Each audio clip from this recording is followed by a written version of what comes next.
I call members to order, and the first item on our agenda this afternoon is questions to the First Minister, and the first question is from Llŷr Griffith. Thank you, Llywydd. What discussions has the Welsh Government had with Arla following its decision to close the site in Llandyrnog? Well, the Cabinet Secretary for Energy Planning and Rural Affairs has written to the Managing Director of Arla to request an urgent meeting to discuss all opportunities the company may be considering and to see how the Welsh Government may be able to assist.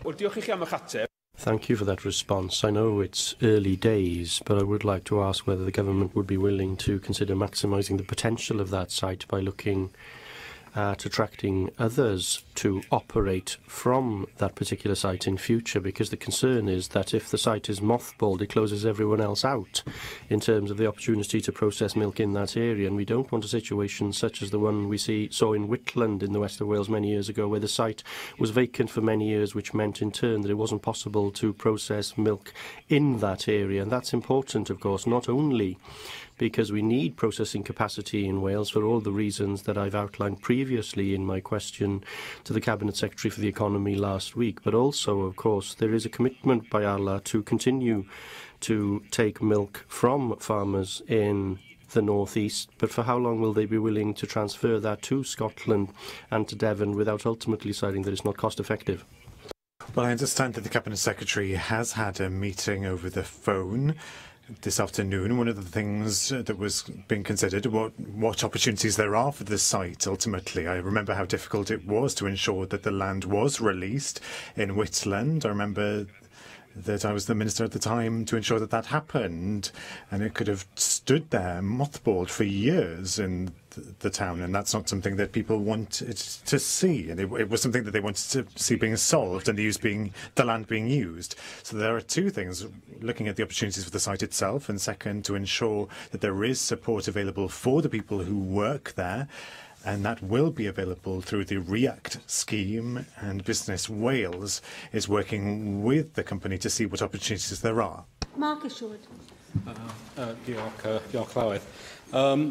Last week, responding to me, the Cabinet Secretary referred to the Farmers Union of Wales statement that Arla was set to retain the site while potential opportunities for other products are explored, and that he would be taking that further with them. I've since been told by one source that other opportunities for the site simply refer to recommencing production should tariffs be imposed on cheese imports post-Brexit. But we also saw over the weekend reporting that Starbucks has struck a 21-year licensing deal with Arla to manufacture, distribute and market its range of premium ready-to-drink milk-based coffees across Europe, the Middle East and Asia, which potentially opens wider opportunities. Perhaps you won't be able to tell us until you've spoken to the Cabinet Secretary after his discussion, but will you inform the Assembly whether and what discussions have been had in that context, and whether this is simply restricted to tariffs post-Brexit, or whether there are new opportunities linked to the publicised new contracts with third parties? Well, it is early days yet, but certainly we will explore any possibility that will lead to a positive outcome for the area, and that is something the Cabinet Secretary will continue to do together with officials. Michelle Brown. Presiding Officer. First Minister, what steps did Welsh Government take prior to the Arla announcing the closure to try and convince them not to close the plant in Denbighshire? Well, these announcements often come with little or no warning. What we do, of course, in those circumstances is two things. First of all, to make sure that Business Wales looks to discuss the future with the company, and secondly, of course, to provide support for affected employees, including through the REACT scheme, in order to help them to identify alternative sources of employment. It isn't always the case that where closures are announced or proposed, because it is under consultation at the moment, that we get substantial or sometimes any notice. Question 2, Jane Bryan. What is the Welsh Government doing to tackle alcohol abuse? We're investing almost 15 million a year in our substance misuse agenda, and within this we're undertaking a range of actions to tackle alcohol abuse. That includes supporting services which are commissioned by area planning boards, and also, of course, later this afternoon, introducing the Public Health Minimum Price for Alcohol Bill. Thank you, First Minister. Last week, Gwent Police announced the introduction of a scheme where first-time offenders and low-level crimes, including drunk and disorderly, will be given the chance to attend a course rather than face court.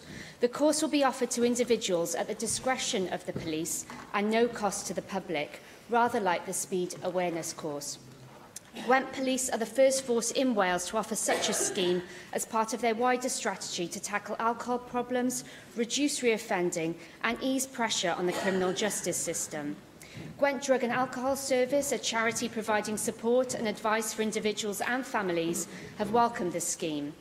Can the First Minister set out how the Welsh Government is supporting substance misuse services to increase awareness of the dangers of excessive alcohol consumption, and how will the Welsh Government work with the police and others to reduce alcohol-related crime? I think that's a very good idea. I mean, when I first started many years ago as a lawyer, it was often the case that where we had two young men, it was inevitably young men, who might have been fighting with each other in drink on the Kingsway in Swansea, which in those days was quite a venue for such things. If it was felt they wouldn't trouble the police or the courts again, they were often bound over, which meant they didn't have a criminal conviction. They were scared, frankly, and it scared them from coming back into court, and it was, in effect, a way of ensuring their good behaviour. This goes a step further, because it helps people to understand the effects of alcohol and alcohol abuse. In some ways, I support it's the extension of the speed awareness courses that people, not myself, I had, but some people have found themselves part of. It's a good way of educating people. If we can educate people out of behaviour, then that's better than punishing them without addressing the root cause of that behaviour. Mohammed Ashkar. Presiding Officer, in April, it was announced that an alcohol ban will be trialled in a section of the Principality Stadium for Wales Autumn Rugby Internationals. This follows complaint about the behaviour of drunk people spoiling games for other fans, which included a disabled person being subjected to a tirade of verbal abuse. Will the First Minister join me in welcoming this move to tackle alcohol abuse at rugby internationals? And will he be committed to discussing this with other sporting bodies with a view to extending the ban to other sports and venues where alcohol abuse is a problem in Wales? I think there are two issues here in the stadium. First of all, the behaviour of some supporters. I mean, drunkenness has been part of crowds for many, many decades. That's not an excuse, of course, for the way some people behave. If people behave in a way that is obnoxious or breaches public order, then stewards should be informed, and those people should be warned, and if they don't take heed of the warning, removed from the ground. Second point is many people complain that they're up and down their feet all the time as people go back and forth to the bars in order to buy alcohol. It seems to me that people don't need to buy alcohol throughout the game in order to enjoy the game, and I think this is an important pilot, if I can call it that, that's being pioneered in order to see what the effect will be. Questions now from the party leaders. Leader of Plaid Cymru, Leanne Wood. Can the First Minister confirm whether or not the Labour Party supports our membership of the European Economic Area? It is one option that we need to look at, and that is something as a government we have done. It was why I went to Norway, indeed, to see how the situation in Norway worked. An interesting model, not one that fits Wales exactly, but nevertheless, if Norway can work to a model like that, then I see no reason why the UK can't construct its own model. We are running out of time, First Minister, and you have described Labour's position as flexible. Now, there's nothing flexible about £5 billion being wiped off the Welsh economy. There's nothing flexible about Welsh jobs and wages disappearing and never returning. There's nothing flexible about rolling the dice on our biggest international market for agriculture, steel and over 60% of all Welsh exports. Even the joint white paper securing Wales's future states that the least damaging option for Wales is inside the European Economic Area. We co-authored that report on the understanding that you wanted to stand with us against an extreme Tory Brexit.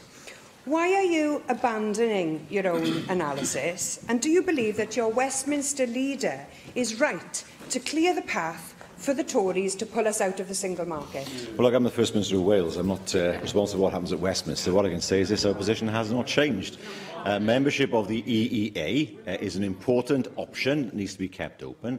What is absolutely non-negotiable to my mind, and I know she'll agree with this, is that we need to stay within the customs union, and secondly, of course, to have full and unfettered access to the single market. The position hasn't changed from when we both authored that document. You are the First Minister of Wales. You are also a member of the Labour Party, and I would imagine that you should have some influence. Now, Plaid Cymru MPs will tomorrow vote to save jobs and our economy by staying in the European Economic Area. Unlike Labour, we will stand up to the Tories and give it our utmost to stop an extreme Tory Brexit that will be so disastrous for Wales. If you let your party drag us out of the single market, you will be ignoring your own white paper, your own experts, your own analysis. In fact, you'll be ignoring members of your own cabinet. Both the Labour MP for Pontypridd and your own Cabinet Secretary for Local Government put it perfectly when they said that Labour has created an open goal for the Tories and Wales will be damaged as a result. So what will it be, First Minister? Will you back the comments of the MP for Pontypridd and your Cabinet Secretary, or will you continue to toe the London Labour line, putting the interests of your own party before the interests of your own country? Well, it's an extraordinary comment, because in order to provide any evidence at all to back that up, she would have to show that somehow I have opposed membership of the EEA. I have not, nor has the government. Secondly, that somehow I am opposed to remaining in the customs union, when in fact I am one of its staunchest advocates, because I know full well what would happen in Ireland if that were to happen. Thirdly, as she will know, I have always argued, as has she, for full and unfettered access to the single market. The Welsh Government's position has not changed, and we will continue to make the case to those elsewhere in the UK who are members of our party. But we are in government in Wales. Our position is clear. The position has not changed when we authored the White Paper, and we make it absolutely clear. Wales's future belongs in the UK, which he does not believe. Secondly, within the customs union, to my mind, within the single market as well, because that means full and unfettered access to the single market. Not within the EU, because people voted for that not to happen. But it doesn't mean that we need to have a chaotic Brexit based on flag-waving nationalism, which is what some of the Conservative Party advocate, rather than a sensible, pragmatic Brexit that works for Wales. That's what we want, and I hope that's what she wants. Leader of the Opposition, Andrew Davies. Thank you, Presiding Officer. First Minister, last week the Chief Executive of Qatar Airlines made some very unhelpful and disparaging remarks about whether a woman would be able to fulfil his role. You, as First Minister, have rightly identified that you, as a government, and I'm sure everyone in this chamber, want Wales to be the most feminine-friendly country and allow pathways to every opportunity in Wales, irrespective of whatever sex you are. What representations did you make to the Chief Executive of Qatari Airlines about these comments, given that they are a strategic partner of yours, and not only that, you have put a lot of public money available to that airline to develop the routes into Cardiff Airport? Well, clearly I don't agree with his words. He is the Chief Executive of an airline, not the head of a government. We will continue to make the case, both within the UK and beyond, to ensure that equality becomes something that is entrenched in societies around the world.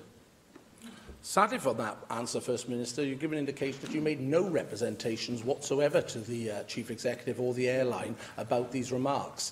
If you were a small business in Wales or medium-sized business in Wales, I'm sure that given the social contract that you've developed, you would be obviously demonstrating your dislike of the comments that were made and withdrawing that support from that small or medium-sized business.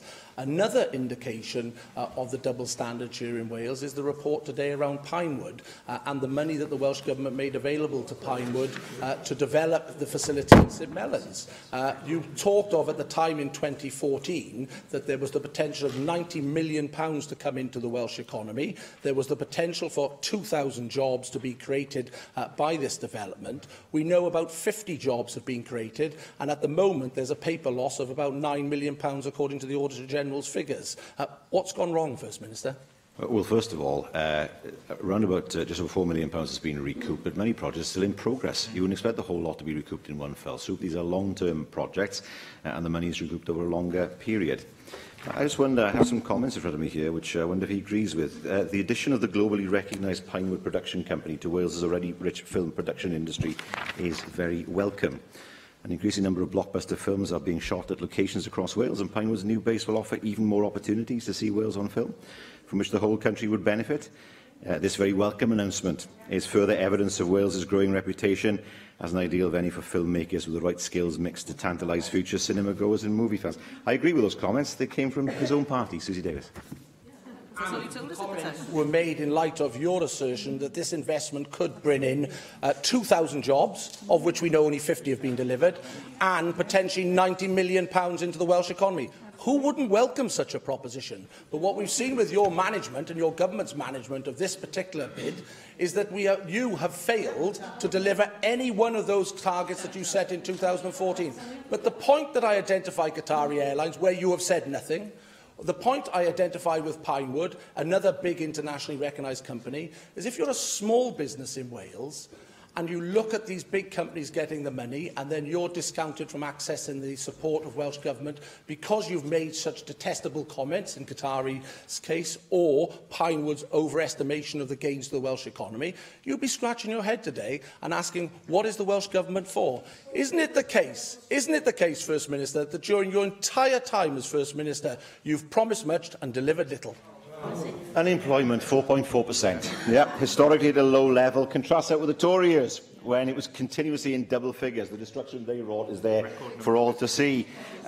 We see a complete lack of ambition from the Conservative benches, bereft of ideas, no ambition for our country, not interested in investment projects. Now he seems to be saying we should withdraw support from Qatar Airways. So let that go, because they wanted to close the airport anyway, let's be honest. They didn't care whether the airport closed or not, and then jumped onto the bandwagon when the airport started to be successful. And he accuses us of mismanagement.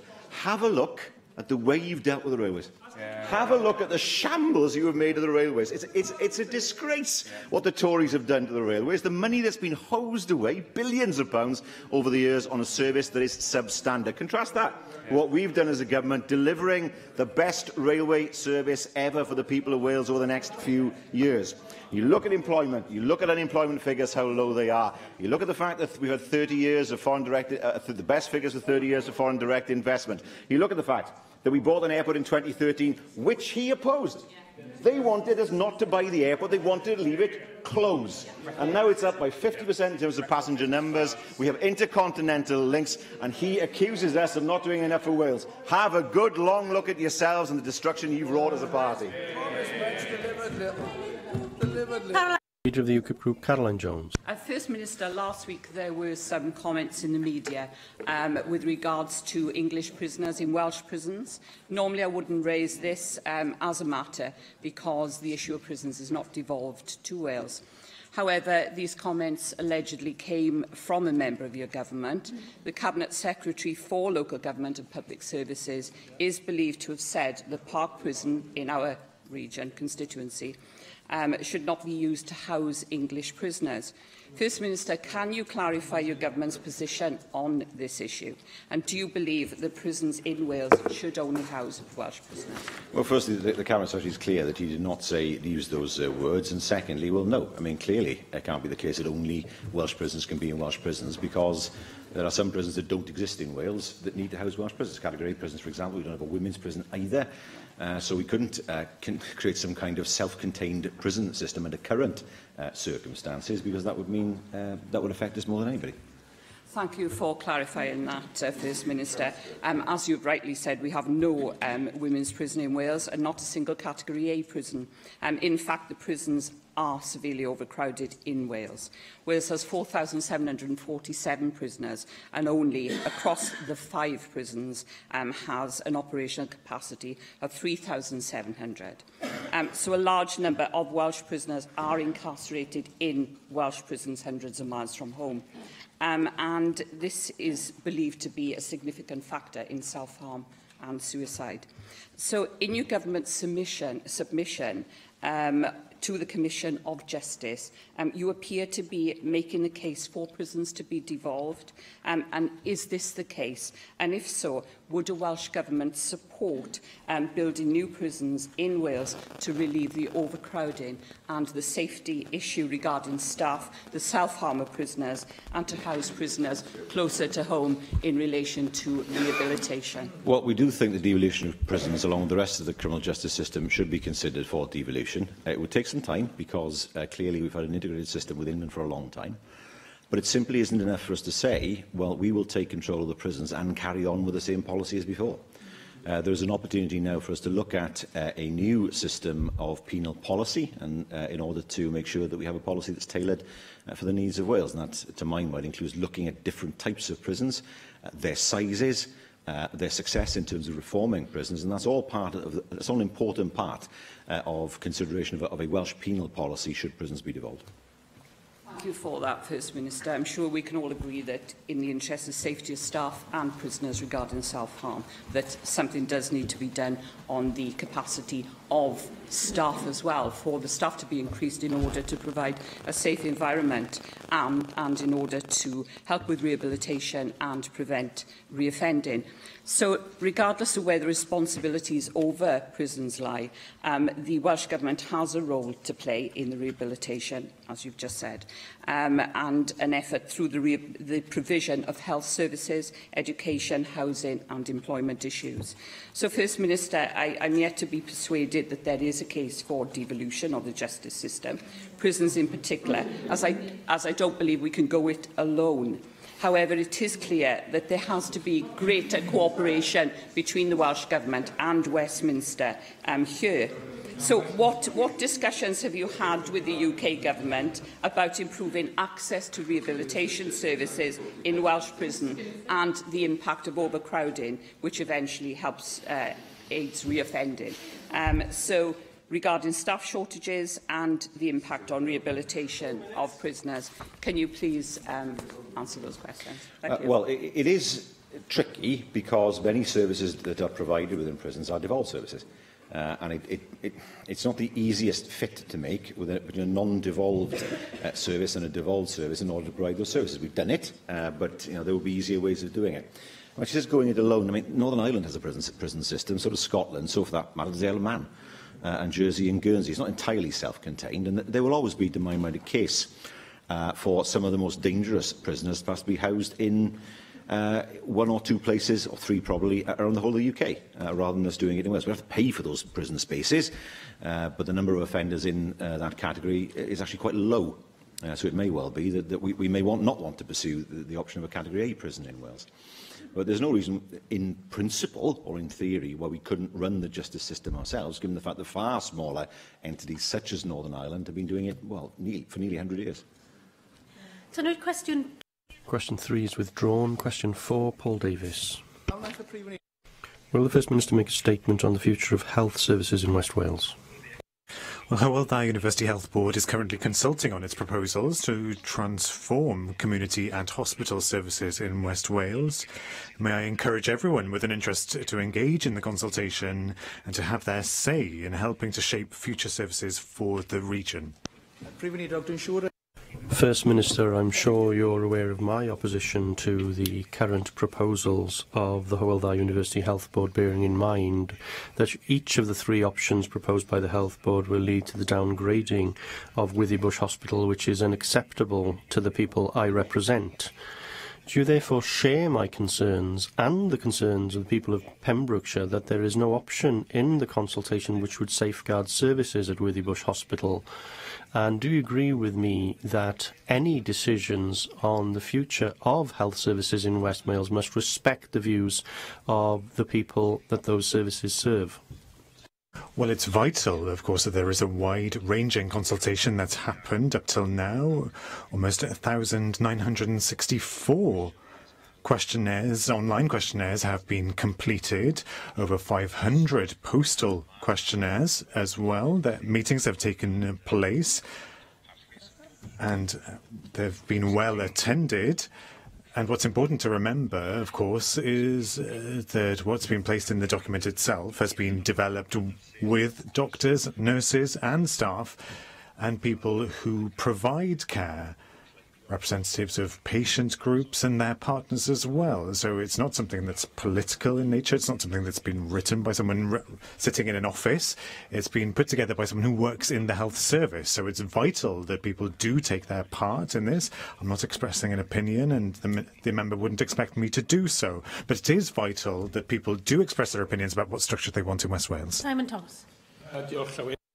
Thank you, Llywydd. You will be aware that the Hywel Health Board consultation is based on improving services in the community, and that is the foundation of an announcement made by the government earlier this week in bringing health and care closer together. But the reality is that people have heard these rumours in the past, and the truth on the ground is that the waiting list is 5 years for an NHS dentist in southern Ceredigion.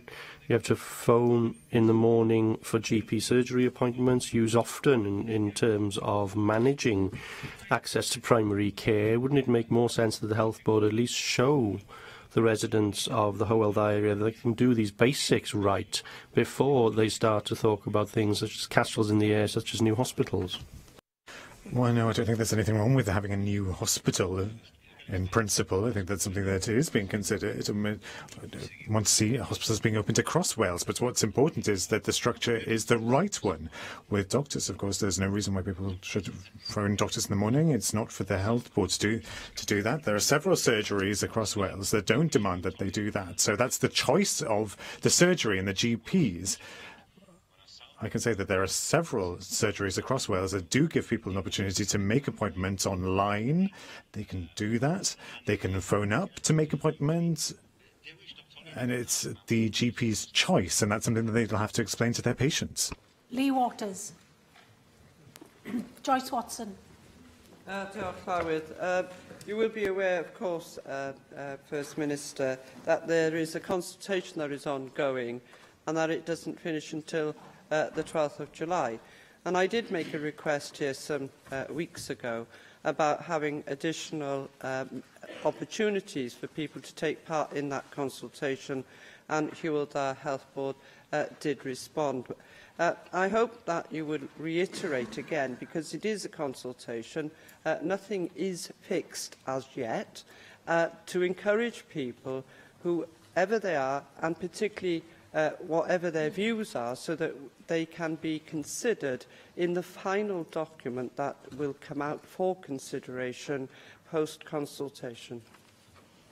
It's right to say that no decisions have been made. It is hugely important, as I said, that there is the fullest possible consultation. I've not heard of any complaints around the consultation itself, although, of course, there will be strong views what the outcome should be. And as I've said before, it's hugely important that the Health Board maximises all opportunities to engage with the public. Question 5. Question 5, Bethan Syed. Update on Natural Resources Wales' review into shooting on land that it manages. Yes, I can say to the member that NRW is still considering the responses from the consultation, and Welsh ministers will need to fully consider any proposals that NRW produce. Thank you for that reply. There's been understandable concern regarding the tender for the review of evidence into our NRW's shooting review. I understand that only one application was received, and one of the two academics employed to carry out the work is a self-admitted shooting enthusiast. I understand that NRW is, of course, an arm's-length body, but I and others have concern over the fairness of how this review has been conducted in light of that of which I've just explained. Polling shows that there is a clear move against having shooting on Welsh Government land, and I was wondering whether you would be committed in future such reviews to ensure that it is transparent and that people can hold the Government to account, because I feel that it's failed in this regard, because people perhaps have not had the trust that they've wanted in this particular review because of the potential conflict of interest that one of the academics has. The member raises an issue at which I'm not aware. Could I ask the Cabinet Secretary then to write to her to provide her with the reassurance that she would need? Obviously, it's a matter that needs addressing in more detail. Angela Burns. Presiding Officer. First Minister, for my part, I'm quite relaxed about this because there were 19 experts involved in this process on behalf of NRW, starting from the economist, senior statistician, wildlife management and their ornithologist, woodland and spatial ecologist, recreation, health and wellbeing, team leader. I won't read out all 19. Where I do have a real concern is I believe that NRW have probably reached a position that they've put forward that is based on expert advice and opinion. However, there is also a very large petition that has been brought forward with a large number of signatures, a great number of whom appear to be from outside of Wales. So my question to you is this. Having had the first part of this consultation so rigorously put in place by NRW, are we able to apply the same rigour to those who might petition us from outside of our country as to what we should be doing in our country and on our land and by our people? Well, those are matters really for the Commission in terms of the petition system. But I hear what she says. As far as we're concerned as government, obviously NRW will be guided by its consultation, and we are then guided by the views of NRW and, of course, looking at the consultation itself. So the petition system is one thing, but it's not formally part, of course, of government consultation. Vicky Howells. Yeah, Terry.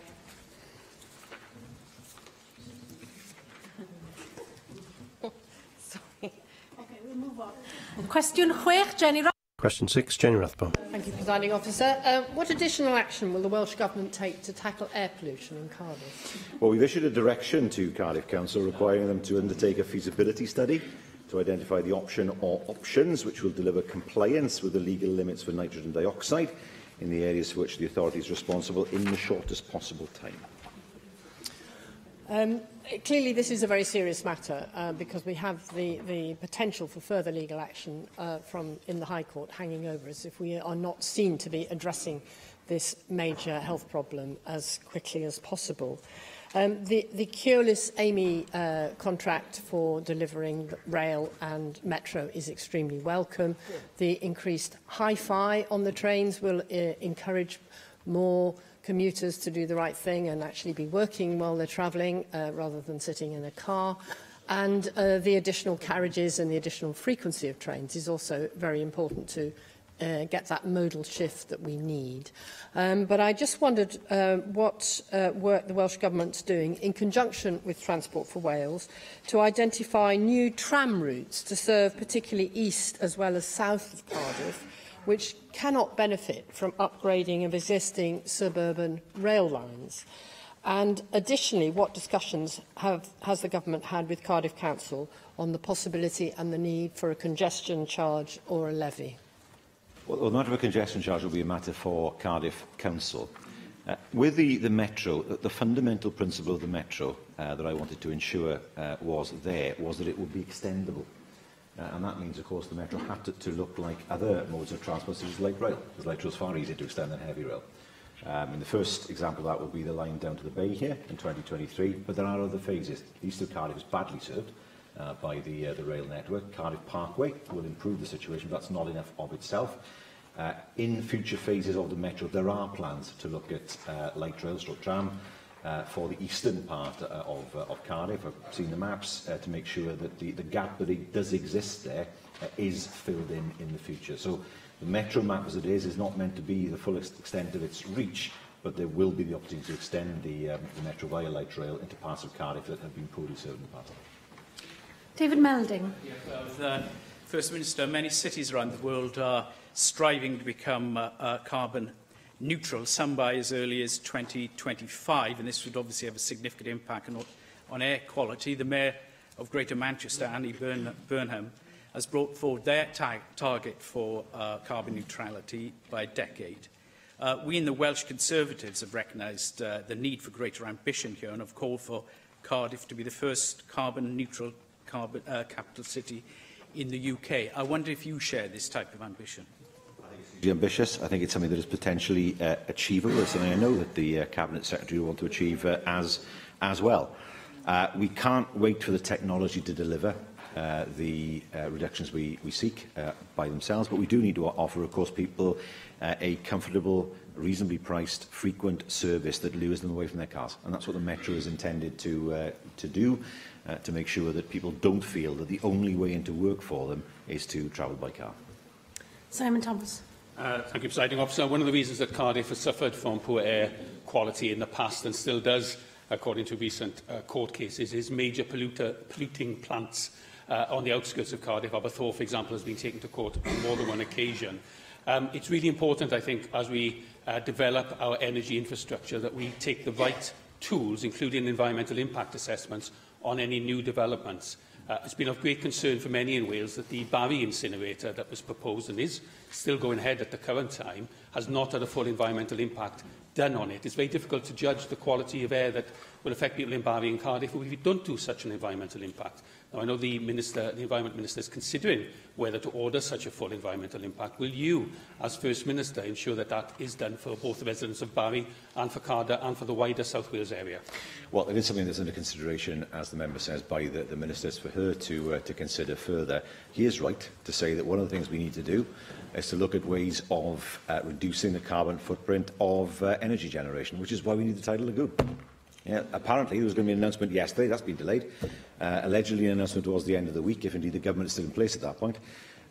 Still nothing. I mean, all we have... he agrees with this, I know, but all we have asked for is that Wales should be treated in the same way as Hinckley. We're not asking for more than that, but give us the same fair play, the same what take as Hinckley has had.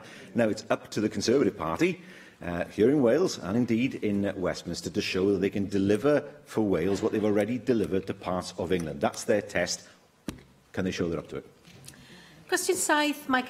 Question 7, Mike Hedges. Will the First Minister make a statement on efforts to tackle the problems caused by Japanese knotweed? We do work with partner organisations in the public to tackle the threats of invasive non-native species in Wales. And I recognise that Japanese knotweed is a significant problem. We have actively funded innovative trials.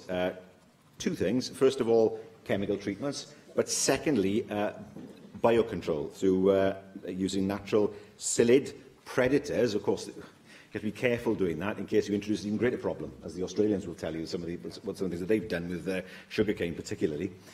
But nevertheless, those trials are ones that we have funded in order to get to grips with the problem. Can I thank the First Minister for that response? Knotweed is a serious problem in Swansea, especially in my constituency, but I'm sure Julie James could tell you exactly the same for Swansea West as well. Whilst the experiment with the natural predator and improved chemical treatments will be welcomed, we have areas of green wedge where knotweed has become a problem. Has the Welsh Government got any plans for stopping green wedge land becoming fully infested by knotweed, so instead of being a green belt, it will be a knotweed belt? Well, ultimately, of course, it's up to the landowner to control a Japanese knotweed on their land. I can say that we recently awarded £50,000 to 5 councils via the Green Infrastructure Funding Scheme to undertake a project to combat invasive non-native plant species at over 1,000 sites throughout those 5 counties. It'll also train community volunteers to help to control those plants, and we did recently publish an updated information sheet aimed at community and voluntary groups with advice on action on land they manage. Susie Davis. Diolch, Llywydd. They say that there are only certain things will survive a nuclear holocaust in this country, one being E. coli, and the second being cockroaches, and the third, the certainty that this question will keep coming up on the order paper in this place.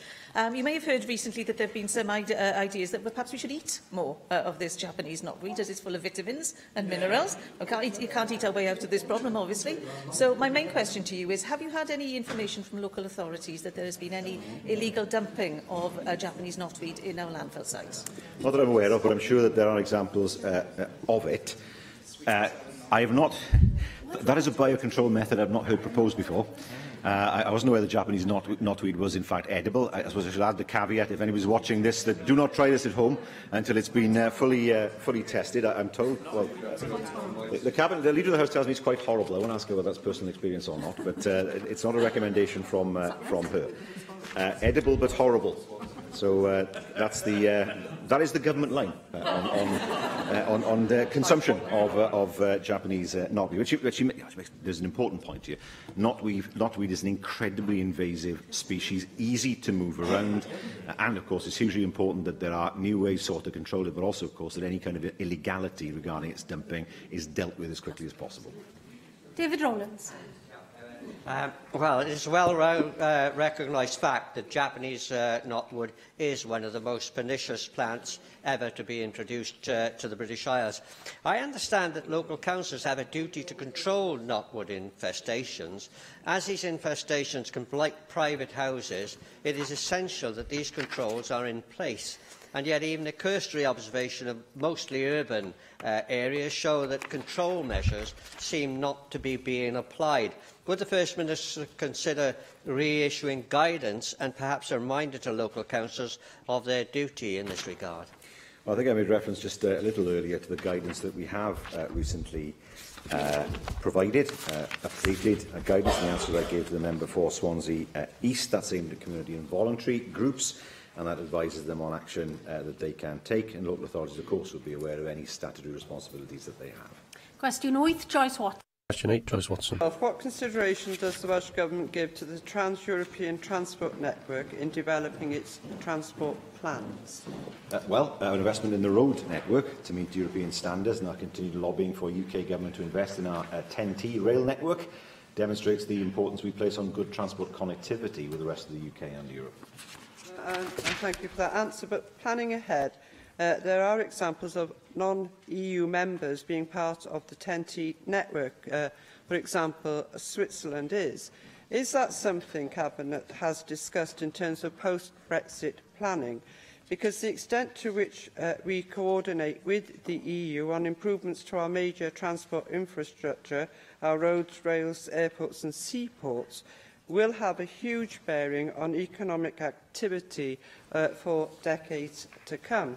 And Wales should look to maintain those bridges, even if England is intent on burning them.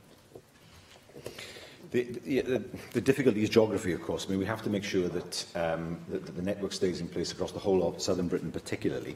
You don't have to be an EU member to be part of it. Switzerland is part of TEN-T, and they're not an EU member.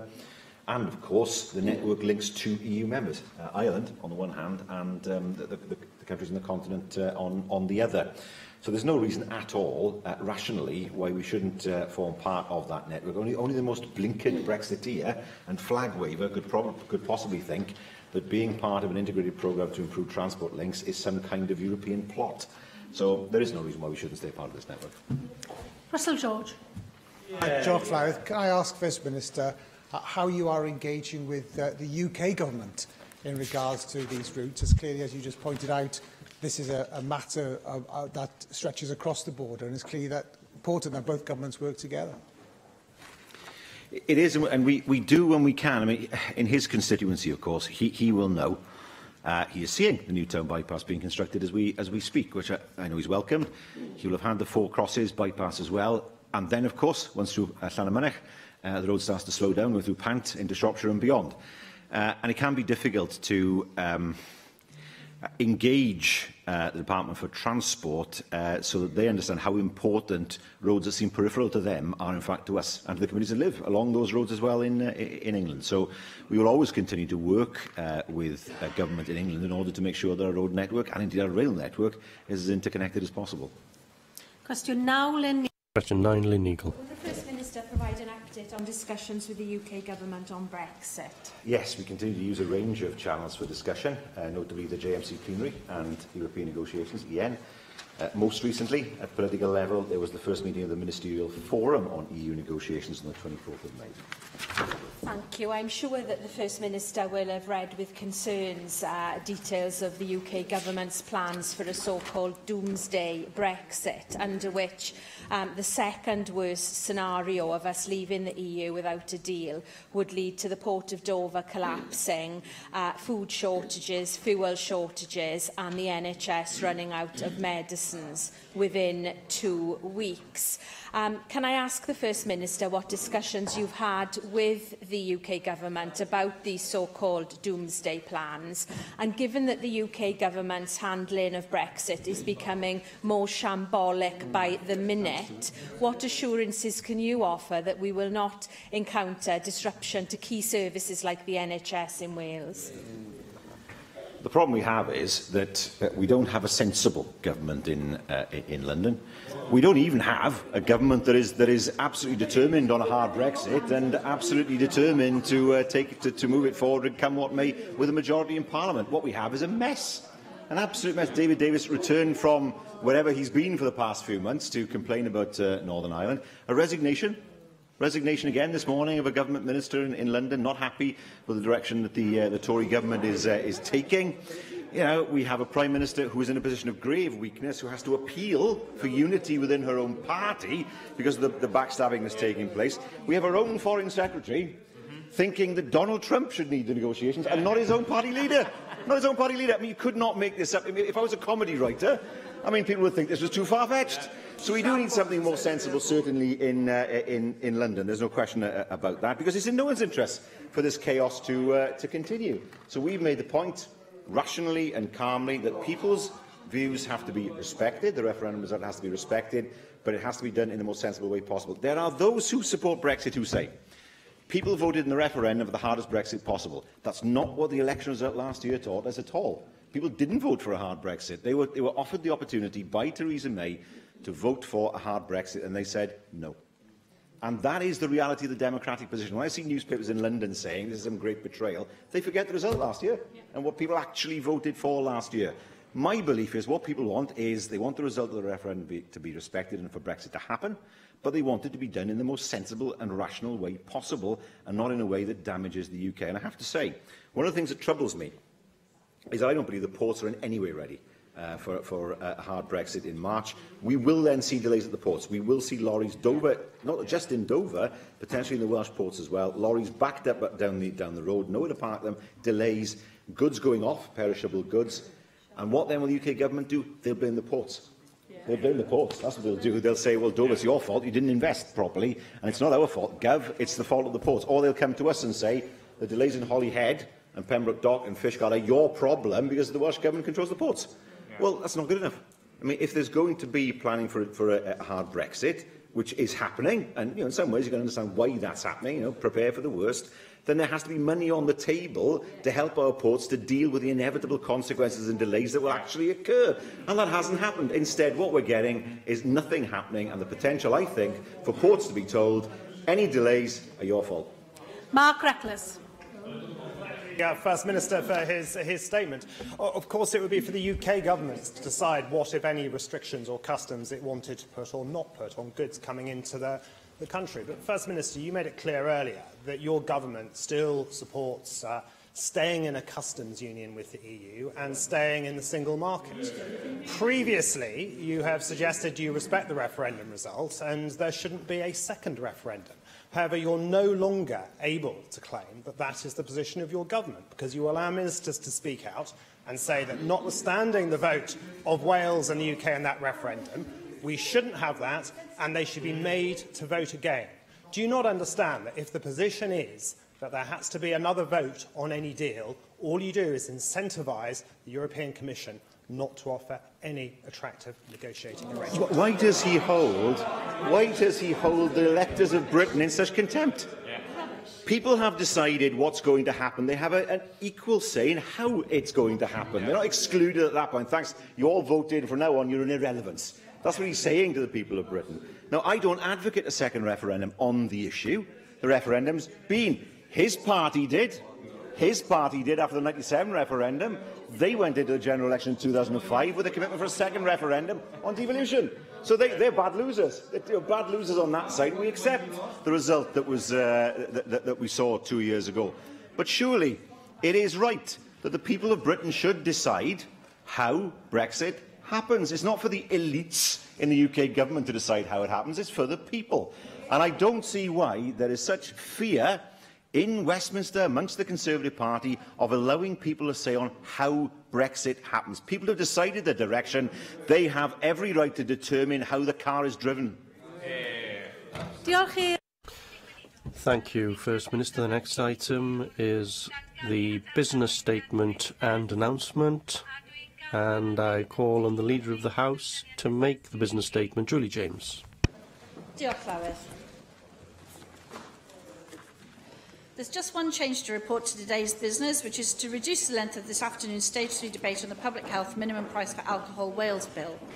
Business for the next 3 weeks is shown on the business statement and announcement found amongst the meeting papers available to members electronically.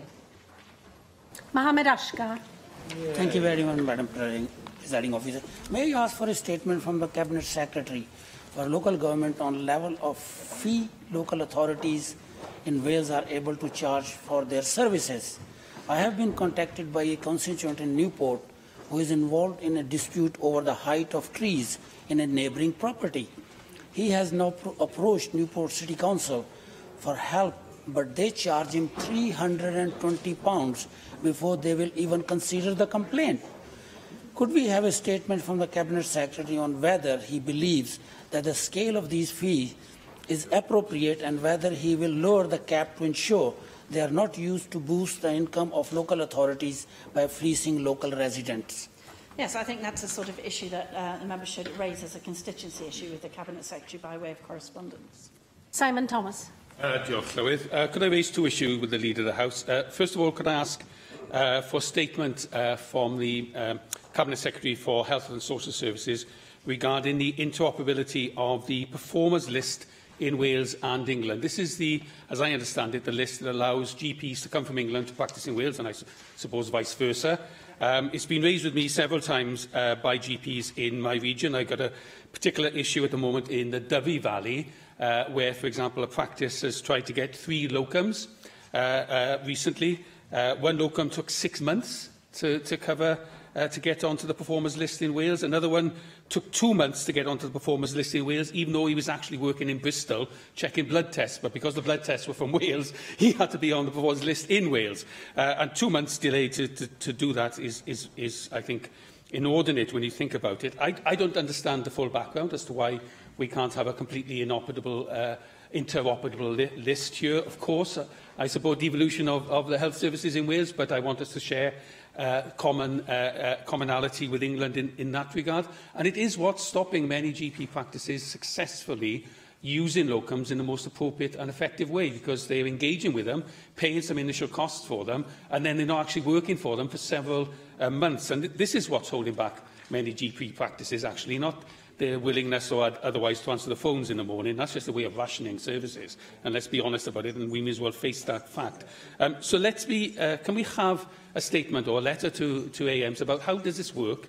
Why is it that, why are there problems? And why am I receiving GPs contacting me with months' delays on simply getting fully qualified GPs who are on the list in England, can work as GPs in England? To my mind, they should simply cross the border with a tick box, and we should have a way of doing that.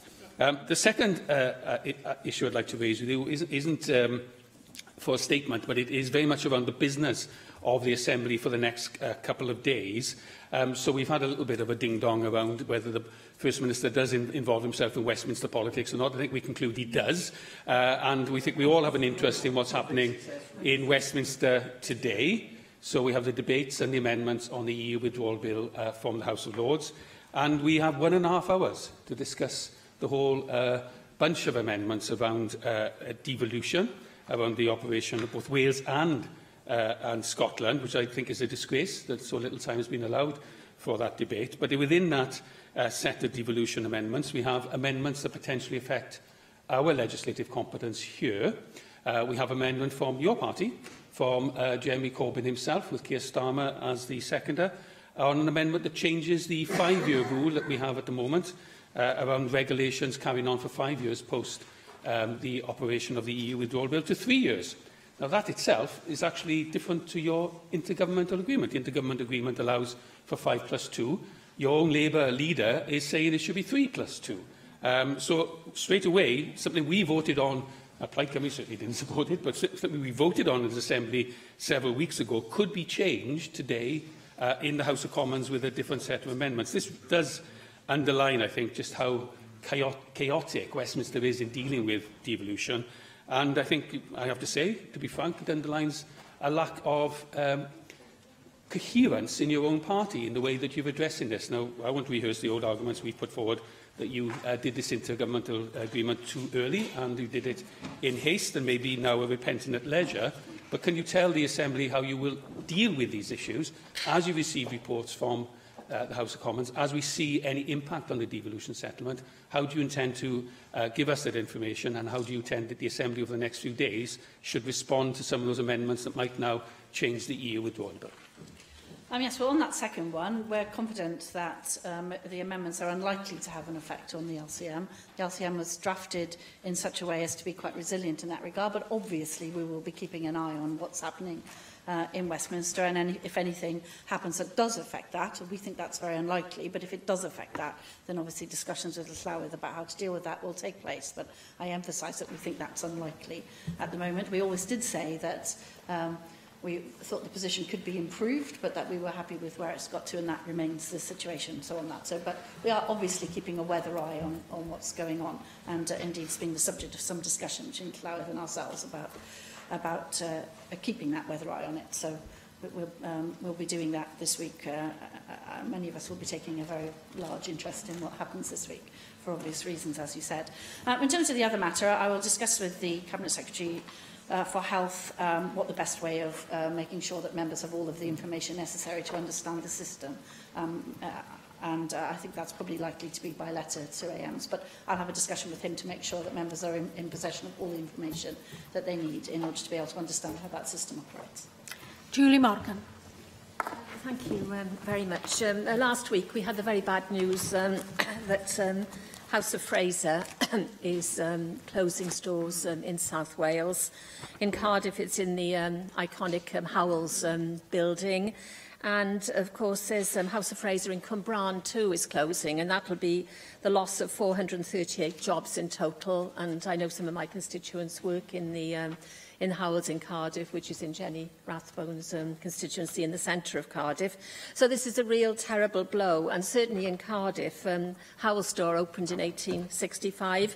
And most of the people in Cardiff know somebody who, worked there or did something there, including my auntie who worked there. And everywhere you go, Howells has been such an iconic store. And, of course, it is an awful blow as well, because I understand that store was actually making a profit, although it's part of the rescue deal for the House of Fraser as a whole.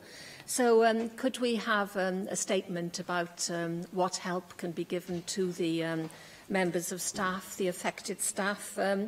And also, can we have a debate about the future of the High Street? Because I think this closure and other recent closures mean that we really have to look at these threats to our high streets. Yes, I mean, the member raises a very important point. So these big store closures are a real worry. The Cabinet Secretary is saying that he's very happy to write to members and set out exactly what we're doing. But it's a combination of our usual, I'm afraid to say usual. Unfortunately, we have some experience of large redundancy situations in Wales. So we have a response to that, which includes our React 3 programme, providing a comprehensive package of support to people who do find themselves in this situation. And the aim of the programme are very much to help redundant people facing redundancy, or people actually redundant workers in Wales, to be able to reuse their skills in the local economy as much as humanly possible. And we will support and work with House of Fraser and any company if they're making those sorts of announcements to see what can be done. There's a range of advice available via Business Wales, and of course retail is identified as a priority sector in the Economic Action Plan. But I'll get the Cabinet Secretary is indicating his willingness to write to all members and say exactly what the situation with this announcement actually is. Bethan Syed. Thank you. I wonder whether we could have a statement on how the Welsh Government is promoting the arts in international festivals worldwide.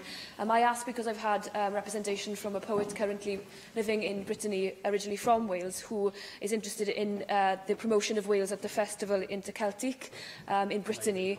70,000 people utilise and go to that festival. In 2006, it was the Year of Wales, and there was much promotion around it. But she said, since 2006, and I quote, "A stand with a place state of Welsh cakes, some uninspiring leaflets and a cask of Felin Foel is all that's been on offer. I'm sure people enjoyed the Felin Foel, but it doesn't seem to be as wide an offer as we would be able to give of Wales in international festivals. She's very passionate about Wales, living there, coming from Wales, and I was wondering if you could update us on what you're doing to promote this festival and others so that people can enjoy the Welsh culture abroad.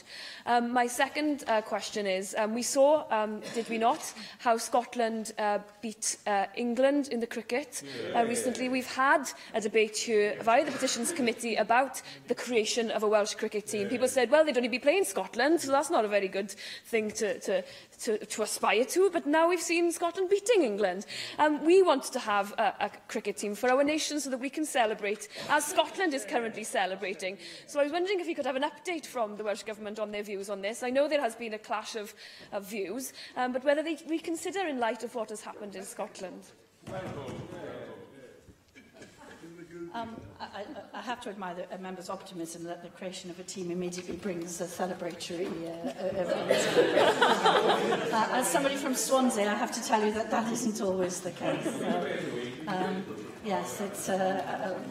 I'm tempted to say to be careful for what you wish sometimes, but the Cabinet Secretary was here listening to that. I'm sure he took it on board. I'm sure there are lots of good cricket players across Wales who'd be able to put a team together. But as somebody from Swansea, I'm a little hesitant at the moment about talking about endless celebration of teams, as we're still in mourning, obviously, about the situation of the Swans. In terms of the arts worldwide, I mean, I had the real pleasure of being on the Welsh stall at the Research and Innovation Conference in London last week, and launching the Graham Reed's report on research and innovation in Wales.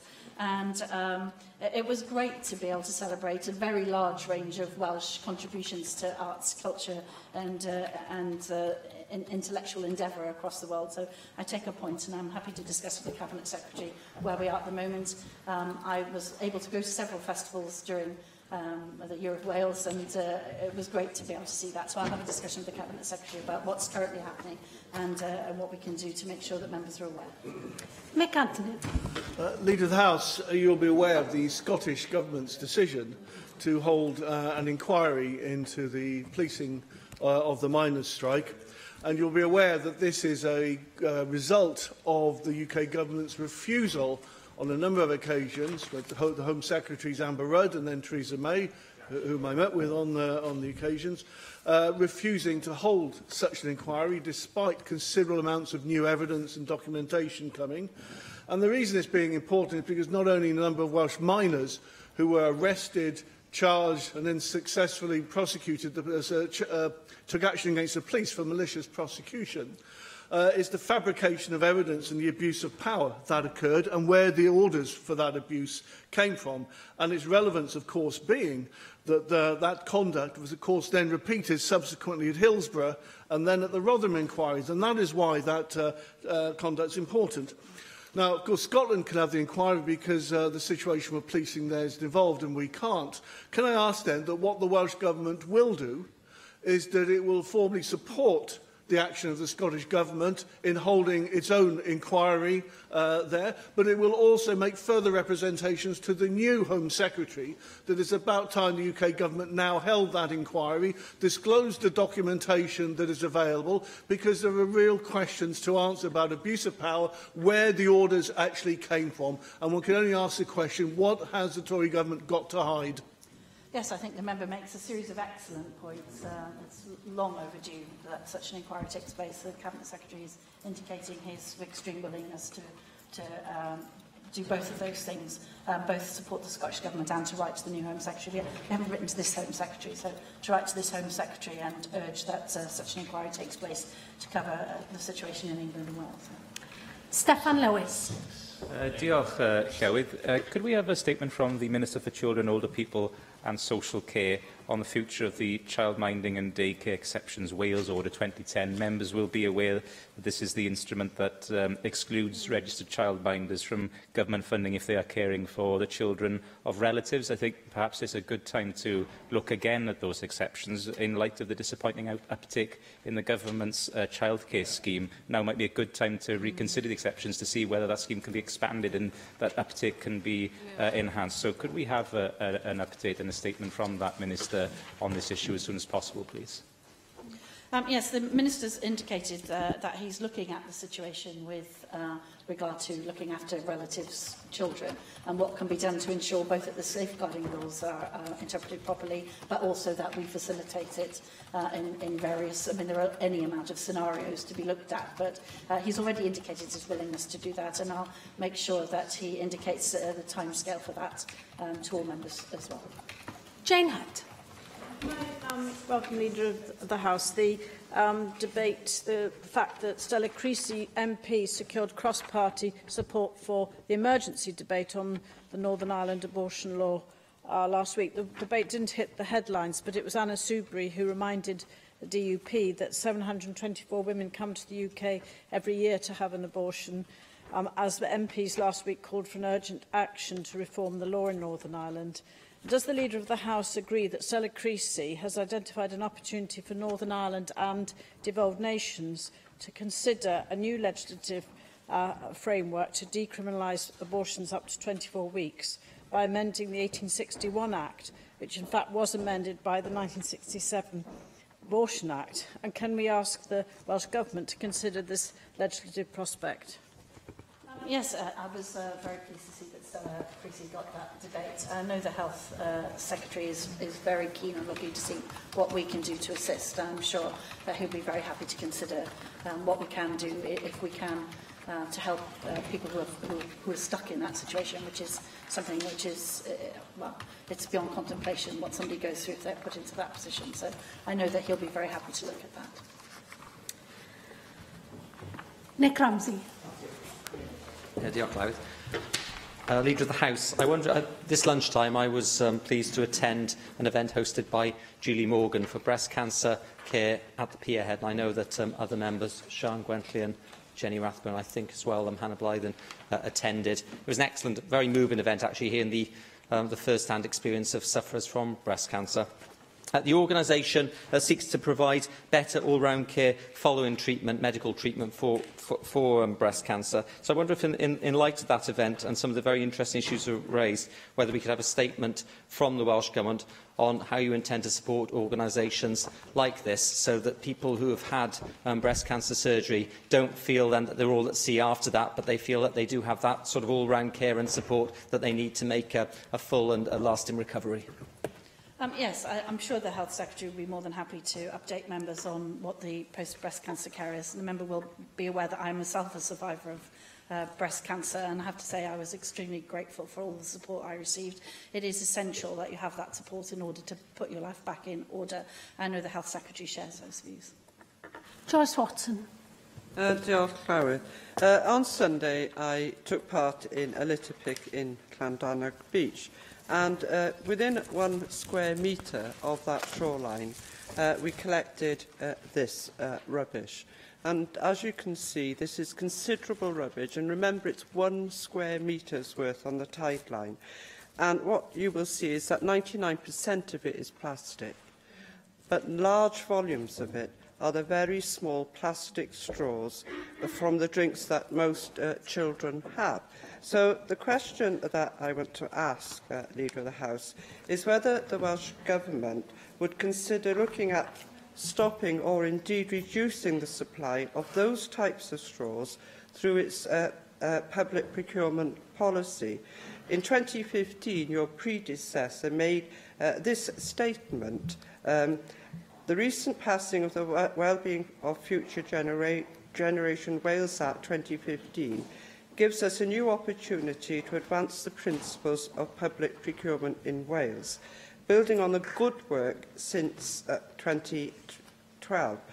Putting that into practice in the public service means that we must continue to look toward our future generations and deliver more sustainable outcomes from our procurement so that our expenditure can help achieve the 7 well-being goals of that Act. And I would ask whether, through our public procurement, that we seriously look at widening ethical procurement to include looking after the environment, and particularly to look at whether our services that we procure are not adding to more litter on the shoreline in 1 square metre, producing that amount of debris. I think the member makes a very good point, and it's a point that all of us who walk the shoreline would want to reinforce. We've all been written to, I'm sure, by several schools in our own constituencies and regions, asking us what on earth we're doing to reduce this and giving specific examples. Certainly schools in my constituency have written to me asking what we're doing. We have got Valley Wales and the National Procurement Service working closely with the Wellbeing and Future Generations Commissioner's Office and RAP to develop and deliver several pilots in conjunction with local authorities and partners across Wales to demonstrate new approaches in procurement which fully embrace the Wellbeing and Future Generations Act. And one of those pilots covers the plastic straws issue. Officials are looking to see what we can do to develop a range of measures to identify trends and implement actions to reduce or eliminate the use of plastics, including food packaging and straws, in our contracts in the future. We're also consulting on those measures with suppliers in June, just right now, June 2018, and we'll monitor the outcomes as part of the formal contract management of those suppliers moving forward. And we've got a range of other things that we're looking into, and one of the pilots, for example, Llawydd will be particularly interested to know, is with supporting Ceredigion Council with a collaborative catering disposables framework which fully embeds the Wellbeing of Future Generations Act and looks at sustainable alternatives to plastics across the county. So we're looking at a range of pilots that's in Joyce Watson's region that she'll be very interested in. And what we're looking to see is how fast we can roll those out across Wales so that we can eliminate the scourge of plastic in our oceans, which I know members will have seen programmes on the television about the penetration of microplastics right across the Arctic in particular, which is horrendous to look at. So the sooner we act, the better. I'm aware that many members take part in community rubbish collections and community plastic collections on beaches. I don't want it to be set as a precedent that you bring your collection in with you as props to this chamber. I allowed it on that point to make your case effectively. If I could also make the point that the member sitting next to Joyce Watson took a photograph at that point. We're not elected into this chamber to take photographs of each other. So if I can just remind members of that point as well. But the points are important ones, and I didn't want to interrupt or demean the points that were being made. Rhina Bjorwerth. Diolch yn fawr iawn. Llywydd, mi nes I... Thank you very much, Llywydd. Yesterday, I drove from my constituency in Anglesey to Cardiff in a 21st century car, which was electrically powered, a Renault Zoe. Unfortunately, the charging infrastructure for Wales comes from the last century. I failed to travel straight down and had to come through England in order to charge. That's clearly not acceptable now. Plaid Cymru has succeeded in getting £2 million from the government through the budget agreement to work on a plan to expand charging points. Can I get an update from the government on how that is being spent and how it will mean that we will very soon have charging points somewhere between Anglesey and Cardiff? Yes, and the member makes an excellent... The member makes an excellent point, and it's one that the government fully supports. I'm very pleased that we've got the arrangement in place, and we'll certainly speak to the Cabinet Secretary about where we are with the update. I too would love to have an electric vehicle that I take longer journeys in, and I'm sure a large number of us share that ambition. So it's something that we all share the ambition for, and I will certainly speak to my Cabinet Secretary colleague about exactly where we are on that front. Jane Bryant. Diolch, Llywydd. Leader of the House, I'd like to ask for 2 statements. Last week, the Riverfront in Newport hosted the world premiere of the Welsh National Opera's production of Rhondda Rips It Up, an opera telling the life story of Newport suffragette, activist and entrepreneur Margaret Mackworth, or Lady Rhondda. It's touring still now, for those of you who haven't seen it, but John Frost school pupils from my constituency performed a special collaboration, Deeds Not Words, immediately before the wonderful performance. And the project gave students an opportunity to work with top-class performers from the Welsh National Opera, and along with the rest of the audience, I was really blown away by their performance. Most importantly, the project has shown how giving young people the chance to have their voices heard through performance has a significant positive impact on their mental well-being. Leader of the House, can we have a statement on the benefit of creative arts on the mental well-being of young people? And my second request is, could we have a debate or statement on women and girls in sport? Tonight, Wales take on Russia at Newport Stadium in Spitty Park for the FIFA Women's World Cup qualifiers. And following the growth of girls' football, it would be good to hear how Welsh Government can support more participation of women and girls in sports such as football. Yeah. In the first matter, I haven't had a chance to see it. I do hope I will have the chance to see it. I've heard very good things about the performance. We do have a Welsh Government vision statement, Light Springs Through the Dark, which is our statement on culture and creative activity. And that absolutely acknowledges the positive impact on health and well-being, supplementing medicines and core well-being that participation in culture and the arts can have. It's a well-known fact that participation in the wider sense of the word in arts and cultural activity increases personal confidence, individual confidence. It also increases community cohesion, community pride. And Bethan Syed's remarks about the international festivals and the pride that people take in the cultural activities of their nation is a very good example of how it improves both individual and mental health.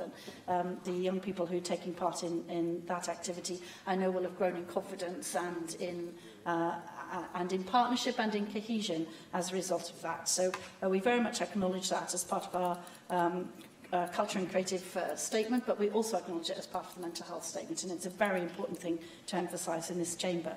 In terms of the women and girls in sport, Llywedd, I hope you will indulge me in a very short anecdote, which is I recently attended a fundraising quiz. We were asked to play jokers on a round that we thought we would do best on.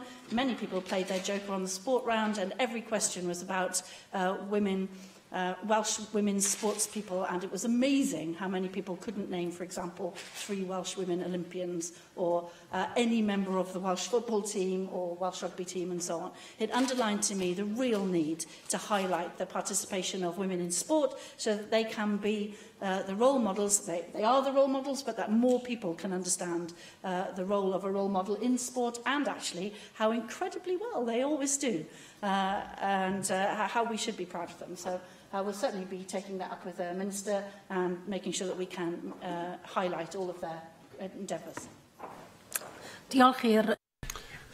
Thank you, Leader of the House. The next item is a statement by the Minister for Housing and Regeneration, and I call on her to make her statement on the Renting Homes Fees, etc. Wales Bill. Rebecca Evans.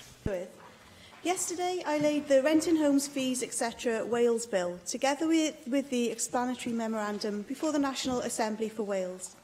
I am pleased to have this opportunity to make a statement about the bill. Members will know that we are committed to removing barriers to entering and moving within the private rented sector.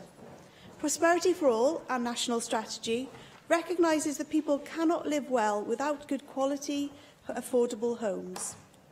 We want to make renting privately a positive choice that is widely accessible. To that end, I believe any costs associated with renting must be reasonable, affordable and transparent. Sadly, evidence shows that the current fees charged by letting agents often present a significant barrier to many tenants. This is especially so for people living on lower incomes, including young couples starting their lives together, students living on restricted incomes, or single parents struggling to make ends meet, for example. Fees can result in individuals or families borrowing money from friends or relatives, struggling to pay bills, or getting into debt. They may become overdrawn or, in the worst cases, may turn to payday loans or doorstep lenders. We know that tenants often experience the same level of service from agents, but see wide variation in what they are expected to pay. It's questionable whether the costs incurred are consistent with the fees that tenants are required to pay. And, in any event, Landlords also pay agents for lettings and property management services. The requirement to pay these fees also makes it harder to plan for a tenancy, which in turn affects the affordability and accessibility of the private rented sector. Tenants are not inclined to challenge or bargain with agents, often due to desperation to find a home in the face of competition from other tenants. Tenants are also in a position where there is almost always only one agent managing a property, meaning that they have no choice but to pay the fee demanded from that agent if they want to rent the property. To address these concerns, the bill will make the costs tenants face in future significantly lower and simpler to understand. The bill is drafted in the light of the Rent in Homes Act and therefore applies to contract holders. No longer will they be charged for an accompanied viewing, receiving an inventory or signing a contract. No longer will they be charged for renewing a tenancy. And no longer will they see a range of services added to their contract as checkout fees when they move out. Payments will be much more predictable, limited to rent, security deposits, holding deposits, and payments in default. I expect most contract holders will only ever need to think about paying their rent and finding a security deposit. The bill also guarantees that holding deposits are capped to a week's rent. This is the level that most tenants currently pay, but I want to ensure that the costs they face at the beginning of their rental contract are kept to a minimum. Similarly, most tenants currently pay the equivalent of around a month's rent as a security deposit, which I think is reasonable. However, the bill provides for a regulation-making power regarding the amount of a security deposit. This safeguard has been provided to ensure that we can avoid costs rising to an unreasonable level. Many agents and landlords will recognise the purpose of the bill, which will ensure that we see the change in practice in the private rented sector that I know members have been calling for. If, in future, an agent or landlord requires payments which have been prohibited, that is, payments other than permitted payments, they will commit an offence. We have also provided local housing authorities with powers to investigate offences and to prosecute people who obstruct those investigations, for example, by providing false or misleading information. The implications of committing an offence are serious. Local housing authorities may offer a fixed penalty notice of £500 to discharge liability to a person they believe has committed an offence of requiring a prohibited payment. If the penalty is not paid, prosecution through the Magistrates' Court may follow. A person guilty of an offence of requiring a prohibited payment is liable on summary conviction to a fine. The bill requires a local housing authority to notify the conviction to Rent Smart Wales, the licensing authority designated under the Housing Wales Act 2014, as soon as it becomes aware of the conviction. Contravening the ban on fees may mean the withdrawal of a licence to carry out lettings or property management work. Therefore, it is in a person's best interest to ensure that they comply with the bill. Let me be very clear. Agents and landlords might be putting their business at risk if they are convicted of an offence. It is my pleasure to introduce this bill for scrutiny by the Assembly. I very much look forward to engaging with the Assembly and the Assembly's committees over the coming months on a bill which I hope will prove to be an important milestone in improving the lives of hundreds of thousands of people in Wales who currently rent in the private rented sector. Diolch. David Melding. Can I begin by broadly welcoming this legislative initiative, and it follows operation of a similar measure in Scotland from 2012, and there's a proposed this proposed legislation at Westminster. I think that was launched last month. So there's a clear public need for reform in this area of law, and the bill will seek to create a more transparent private rented sector and market, and we do support those aims. The private residential sector market offers an important housing option and currently accounts for about 15% of the dwelling stock here in Wales, and that has more than doubled in size since the year 2000. And a recent survey of private renters suggests that nearly 1 in 3 households who rent their home privately do so through a letting agent. So again, that's a lot of people in Wales. That's about 57,000 households. who live in homes let through agents. So it's a very significant sector. The vast majority of these tenants will have paid letting fees. Last year, 1 in 3 tenants of letting agents paid over £200 in fees to begin a tenancy. And this means that to rent an average 3-bed home, for instance, in Cardiff, would require more than £1,600 in set-up costs, including rent in advance and bond. So significant change is needed across the sector. I don't think that can be denied. And we are in a good position now to make these changes, as we've also had a change to fee structures as a result of the Renting Homes Act. And I do think it's time to move to a more comprehensive reform. So, you know, we are supportive of the principle. I think it's important for the government, and indeed in the scrutiny process for the committee, to look at the experience in Scotland. I know, you know, their legal situation was different, but since an effective ban, one did technically exist before, but an effective ban on these many of these fees came into force in 2012, and by the Scottish Government's own data, there was, in the 12 months that followed the ban, an increase in rents by 4.2%. So I think we've got to be careful about how some of these costs get recirculated in the system. So it's really important, I think, to distinguish those costs that are legitimate from those that are, you know, if I can use the appropriate phrase in this context, are rent-seeking. They are getting money out of people who are in a vulnerable position and are therefore charge all sorts of bells and whistles when they wind up a tenancy or whatever. So it's very, very important that we learn from experience.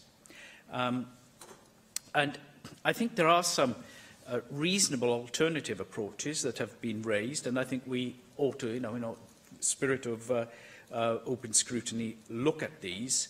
And just to mention a few, and I think this has come up in other legislatures, the spreading the cost alternative, well, those fees that are seen as legitimate spread, perhaps over the tenancy or the first 6 months of the tenancy, so you don't have this terrible upfront burden, which does create a really difficult situation for many households, particularly those that are in financial need, for instance. But inevitably, in a big change in your life situation, large upfront costs are difficult to manage. And I think the Residential Landlords Association has also engaged in this process and come up with some alternatives for consideration. Some of these are ones that could be accommodated even if we have a much more regulation-based approach. But they have urged the government to use the powers under the Consumer Rights Act 2015, for instance, so that fees get displayed more prominently. And if they are displayed more prominently, I think those that are manifestly unfair are challengeable. So I think that's an interesting idea.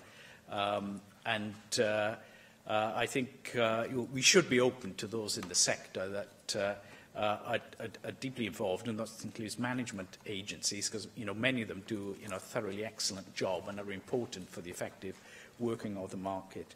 But also the landlords that are seeking a system themselves that has an appropriate level of unfair costs, and a market system that is reasonable to them. Because in this reform, we are kind of trying to shift the balance to landlords seeking those costs and negotiating effective services with the letting agencies. So we need to look at that. But can I just conclude? I think this is a very important piece of legislation. I'm sure it will get widespread support, but obviously we will want to examine it fully and see how we may want to develop things now the debate has started. Thank you.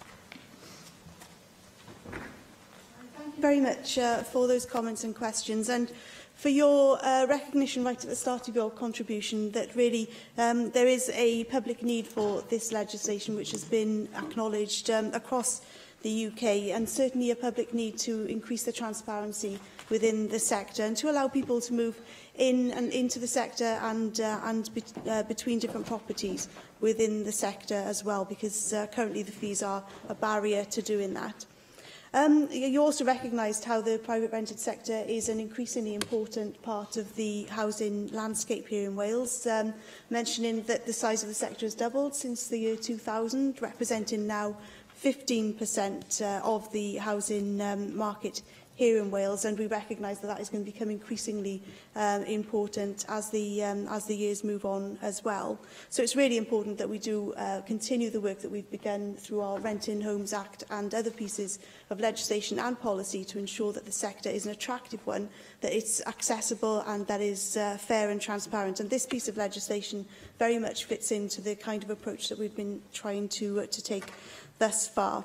You also gave some examples of the kind of scales of the fees that people might be required to pay in advance of accessing housing. The three-bedroom house in Cardiff, over £1,000 up front that people would have to secure, which is a huge amount of money and could be extremely prohibitive for large numbers of families to be able to come up with funding like that in the first instance.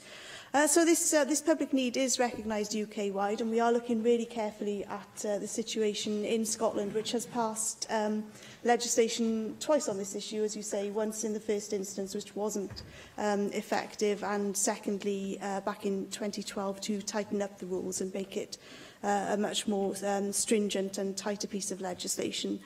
It is a fact that following the introduction of the legislation in Scotland, there was an increase in the level of rent that people paid. I know that there was also a scrutiny committee in Westminster which looked specifically at that and couldn't find conclusive evidence that the legislation was directly responsible for the increase in fees. But nonetheless, it is something that we are very alive to, the fact that there could potentially be an increase in the level of rent, I should say, rather than fees, as a consequence of this legislation.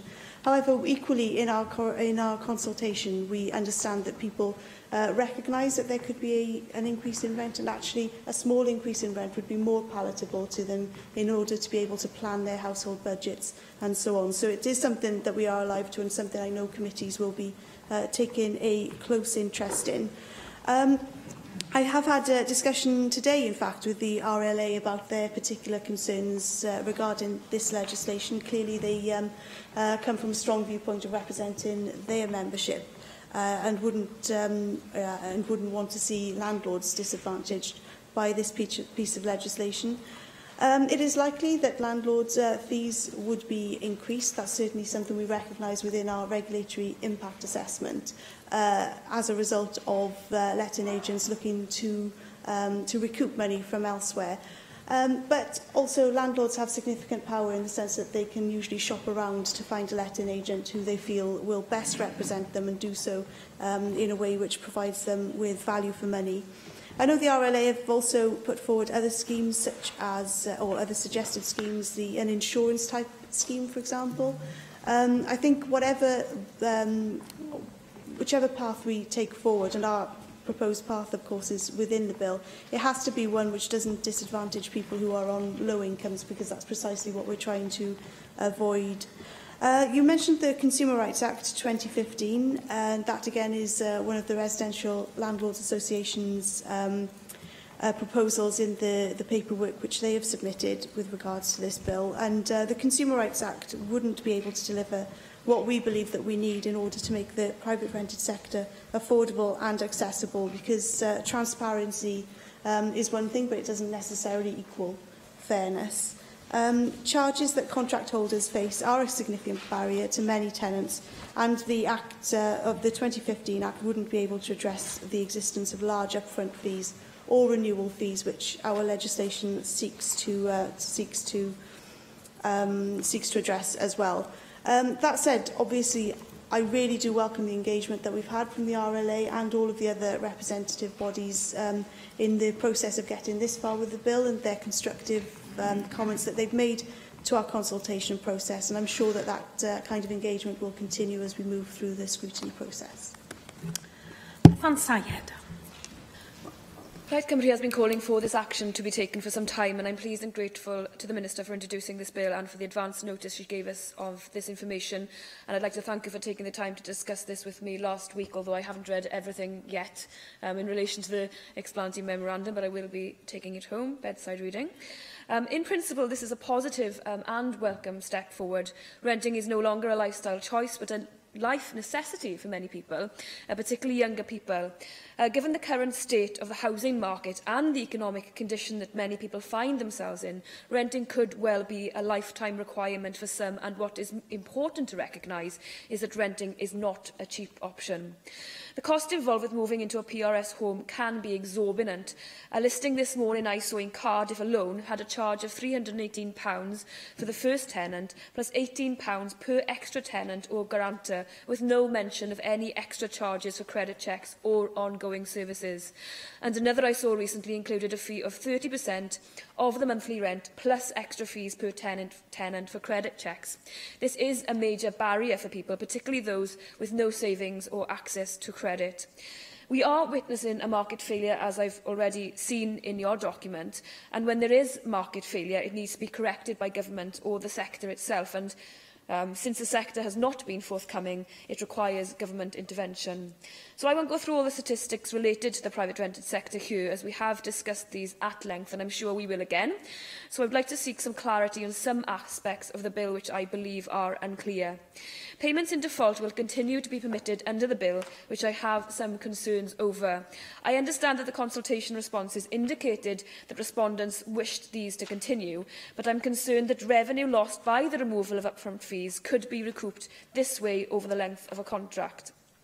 If someone damages a property during the contract, they should be charged to repair the damage. But how often could charges, on top of repairs, be levied under this bill? What if there is a contractual obligation for the, and I quote, proper maintenance of the property? That could be subjective, and it could result in unfair charges. So I'd like the Minister to potentially reconsider this during committee stage, or at least be open to clarifying these payments and others related to the fault of tenants. Could you clarify the arrangements relating to tenancies which fall through no fault of the tenant? Will the landlord or agency get to keep a proportion of that deposit? I welcome the regulation powers under the bill which seeks to ensure security deposits do not rise as a result of this bill, but perhaps you could confirm whether this will be a 6-week cap or a 4-week cap. It does seem clear in the bill what the permitted charges will and will not be, but I would like you to confirm what the situation will be related to ongoing services. For example, if a tenant loses keys, or if there is a charge of personal details, change of personal details or circumstances, will fees be permitted? I understand that it is reasonable for a tenant to expect to pay to replace a lost set of keys. However, I would like to be assured that the costs related to such services will not rise or be unreasonable. I understand the biggest worry with this legislation is the redistribution of costs to tenants. I wonder whether or not you could comment on the example from Scotland, where despite fees being abolished in 2012, there was an average rent increase of 5% over the next 4 years, compared to 9% across the rest of the UK. So actually Scotland was lower than the rest of the UK. Could I ask whether you expect landlords to pass on all or some of those costs associated with the abolition of fees to tenants in Wales, and if so, whether or not you've considered this, particularly when it comes to people renewing a contract who will not see as much benefit in this legislation as those who move frequently. I just wanted to finish on financial education. I've noticed from the beginning of the explanatory memorandum about affordability and about people having to take on loans, and I recognise we are trying to take something away in terms of those barriers in this legislation, although there may be unintended consequences. But I haven't read it all to understand if you're going to be increasing financial education or support to tenants, so that they will be able to understand this, they will be able to empower themselves to make any complaints where that needs to happen, and to ensure that they can ultimately afford the tenancy ongoing. I think, where we see the possibility of talking about financial inclusion, we should do that, and I think this bill may be another avenue to be able to do so. I thank you very much for those comments, and also recognise that bringing in legislation to this effect was a Plaid Cymru manifesto commitment, as it's something that the Conservative Party are taking forward in England, and I know it's something that UKIP have spoken about in favour of before. So I think that it's good that we have cross-party consensus on this particular piece of legislation, although I fully expect the robust scrutiny that will be coming as we move things forward through the Assembly. It might be helpful if I just outline some of the summary of costs that we have published in the RIA. And that demonstrates really how we would expect the removal of the fees charged to tenants to impact on other parts of the sector, so such as landlords and the tenants, the letting agents. So we estimate the likely costs and benefits to tenants, landlords and letting agents in the RIA over a 5-year period in order to give us a good understanding of how things might impact the various different interests. Tenants, we believe, are expected to save between £16.7 million and £38.6 million over this period through no longer having to pay those letting agents' fees. So the central estimate is that £24.1 million would be saved to tenants. However, we do recognise that they may experience an increase in rent from the bill in the first year of implementation. We estimate that at around £2.9 million. But then we anticipate that they'd save £7.5 million over the period from no longer having to pay those letting fees. And the net saving, therefore, to tenants is estimated to be around £4.6 million. There may be costs to letting agents of up to £6.6 million in the first year, but these again might be offset by increasing the fees to landlords by about £5 million, so leaving a net cost to the letting agents of £1.6 million. Costs to the landlords in the first year we expect may be £5.8 million, either from not being able to charge fees or from increased charges that they experience from the letting agents. But these then may be offset by £2.9 million by increasing rent, so the net cost to landlords is estimated to be around £2.9 million. So it's very much one of those situations where when we take action in one part of the sector, there are knock-on implications for the others, but we've tried to come to a good understanding of what those might be through independent research that we've done alongside the consultation responses which we've received as well. In terms of payment by default, I think it is right that landlords should be able to recoup costs or to recoup money when their tenants have been found to be in breach of their contract. You give the example of losing keys for, as one way in which landlords might seek to recoup some of that money from the tenants. The cost of lost keys would be on the face of that contract, so there should be really, really good transparency in future for contract holders to understand exactly what the cost might be for them if they were to be in default of their contract in any way. You asked about security deposits and how much they might be. We didn't consult specifically on what level security deposits should be set at in the consultation process, and therefore we don't suggest putting a figure on the face of the bill. Now, that's one of the ways in which our legislation differs from the legislation in England.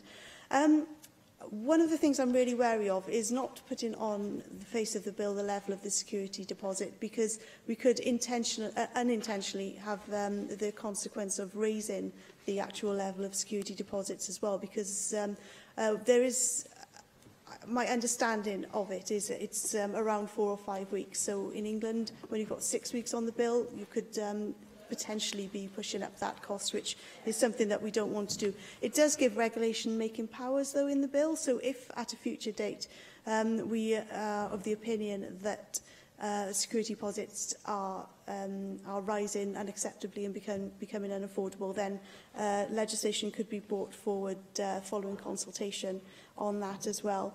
In terms of changing details, again, this is another area where our legislation differs from that in England. In England, there's a charge on the face of the bill where there would be a £50 charge or reasonable costs that could be charged for a new joint tenant, for example, to be added to the names within a tenancy agreement. It's not our proposal to add that on the face of our bill because we think it would be difficult to manage, both initially and over the long term. And quite what is meant by reasonable could lead to disputes between landlords and contract holders unnecessarily, because it's not a huge or onerous amount of work to add a new contract holder to the details of a contract as well. In terms of other differences between the legislation that we see across the border in England, there are some enforcement arrangements which differ quite significantly, and again I'm sure that committees will be paying particular interest to the different approaches that have been taken in our different nations.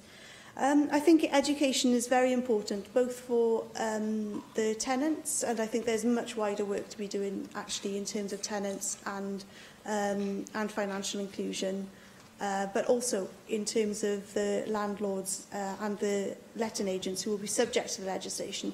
And this is why Rent Smart Wales puts us in a really good place, because we're now in direct contact with over 90,000 landlords and over 2,500 letting agents, and all of whom are able to receive up-to-date, good quality information and advice from Welsh Government on their responsibilities.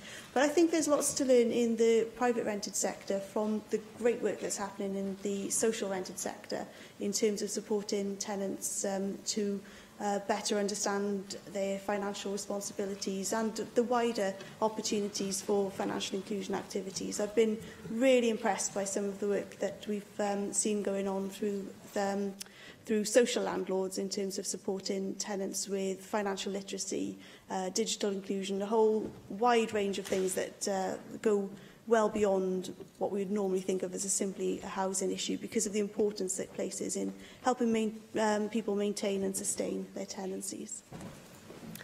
Gareth Bennett.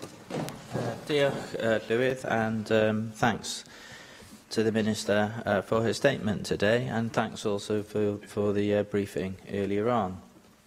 As you mentioned, UKIP, we have been supportive of this kind of move. We did cover the issue of letting agency fees in one of our own debates last year, so it's an area where we are sympathetic to the issues faced by tenants in the private rented sector. And on that occasion, all three opposition parties did support moving towards some kind of restriction in letting agency fees. So it's good to see that the government is now moving in that direction. There have been a lot of problems with things that are often called administration charges, a term which is often a cover-all term to cover a variety of sometimes questionable fees. Sometimes, as you mentioned in your statement, the administration charge appears to be much higher than the real cost, which would have accrued to the letting agent for carrying out that particular service. And perhaps more worryingly, sometimes tenants, or to use your own terminology, contract holders, sometimes they don't even understand what they've been charged for. Because at the moment, a key issue is that a lot of these charges are not very transparent, and I was glad that you used that term in your statement. On the other hand, we are also mindful that there has to be a balanced approach, and you've mentioned that the RLA were heavily involved with the consultation, which I think is good, because there are, I suppose in a way, there are two sides to every story.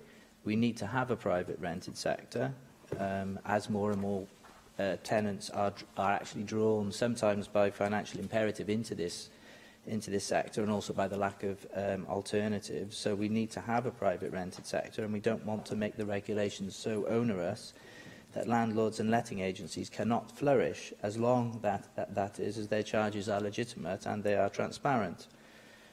So we have to be wary, as we proceed with this bill, of unintended consequences. I know a couple of people have used that phrase today already. The obvious one, I guess, is that as charges are banned, rents will rise instead. And I know Scotland is the ready example, given that they've already moved to restrict letting agency fees. So it's interesting that there's kind of already slight contention over the narrative from Scotland over whether the rents have increased there as a result of letting agency fees being restricted, or is it more the case that they haven't risen as much as they have in England? So I think we do need to look closely at the evidence of Scotland, because it seems to already be in dispute what the evidence actually is. The upfront burden on tenants was mentioned by David Melding, and one of the things that the RLA have called for is some kind of insurance scheme over deposits. One problem being that tenants are often charged a deposit for moving into a new property while they're still waiting for the deposit to come back from their old property. And the RLA see the possibility of an insurance scheme so that these deposits could be transferred between the landlords. So I wonder what thought you've given to that precise proposal. The RLA are also calling for more flexibility over bonds where tenants, for instance, have things like pets. I think this is becoming a big issue. Lots of people want to keep pets, which is fair enough, and lots of tenants won't accept. Lots of landlords won't accept tenants with pets, and we need to make sure that people with pets can get into tenancies. So sometimes it may be the case that landlords need to be able to charge extra in terms of the bond to cover things like the cost of cleaning up when the tenancy finishes, because clearly if you do keep a dog, then it probably is going to impact on the cost of cleaning. So I think we need to look at that with that kind of aspect with this legislation. And Beth and Syed raised the financial education issue, which she has often raised, and I think that you mentioned that could be incorporated with Rent Smart Wales. So I'm very interested in how the information is going to be disseminated. If you could give that more thought going forward. I know you seem keen on it, but I'd like a bit more detail on it going forward. Thanks very much. Thank you very much for those comments. And it might be helpful if I return to the issue of what we've learned from the Scottish legislation in terms of our approach here in Wales. And it is a fact that rents did rise in the first 12 months following the introduction of the Private Rented Housing Scotland Act in 2011. And that amended the Rent Scotland Act 1984, which I previously referred to, and it essentially banned all charges made to tenants other than rent and a refundable deposit.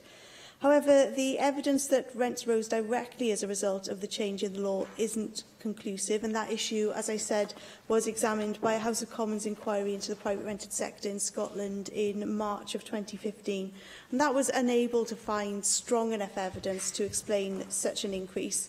The committee did identify wider factors as having a possible influence on the increase, including population changes and a lack of supply of properties in the private rented sector.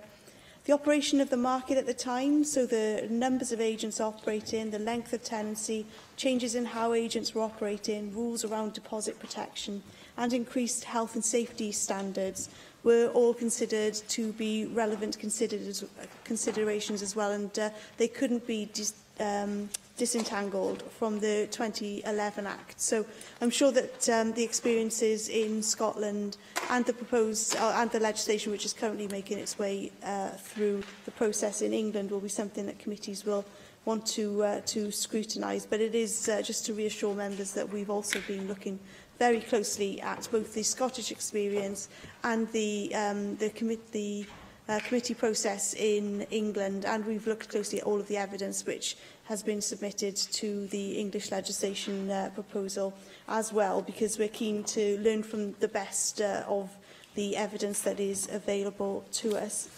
In terms of the impact on cost of renting, again, it's interesting when you look at the current market, there's no real differentiation between the cost that tenants are expected to pay to landlords who let independently or those who let through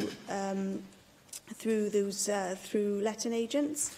And there's no real difference in terms of the kind of rent that people pay, whether they are paying huge extra costs or no or very few extra costs. So there isn't that kind of clear differential there either.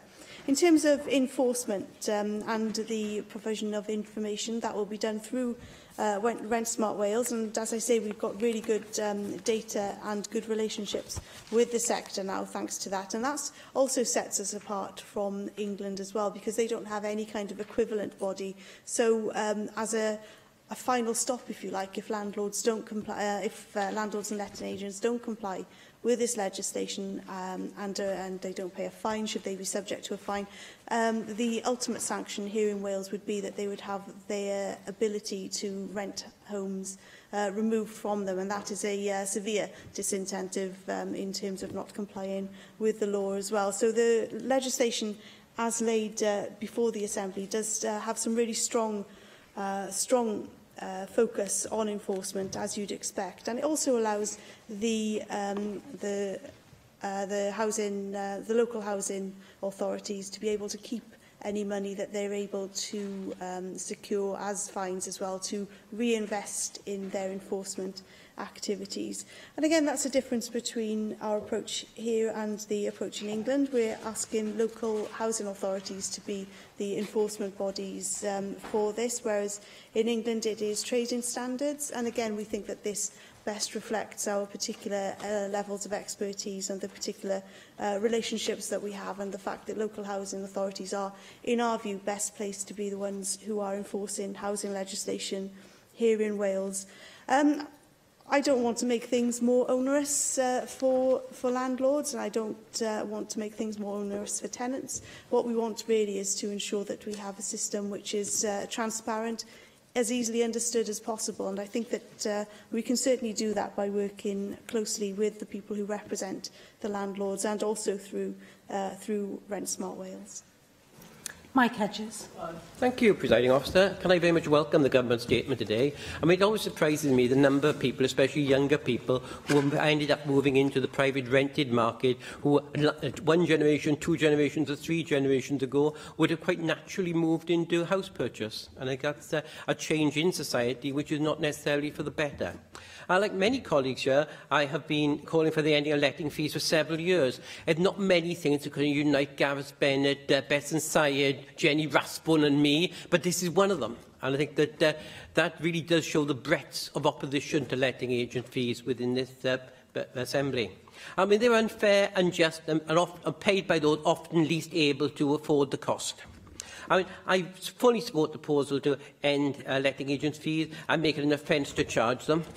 I'm very pleased that the Government have given up what I consider a ludicrous and economically illiterate state objection voiced last year, that ending letting fees would increase rents has now been not being put forward. Of course it won't increase them. And yes, there's been increases in Scotland, as David Melding said, but I think Bethan Syed has summed it up quite well. There have been increases in London and England and Wales as well. House rents go up every year. Nothing to do with whether you're letting fees or not letting fees. They go up. They go up because of demand, shortage of housing that exists. And that is where the problem is, that there's a shortage of housing. I mean, but if people really believe that letting agent fees are the solution to decrease rents, why don't they support that when you're buying a house, that you pay the estate agent's fees? That'll move the price of the house down, wouldn't it? If that logic follows, then obviously the estate agent fees should be paid by the buyer, not the seller.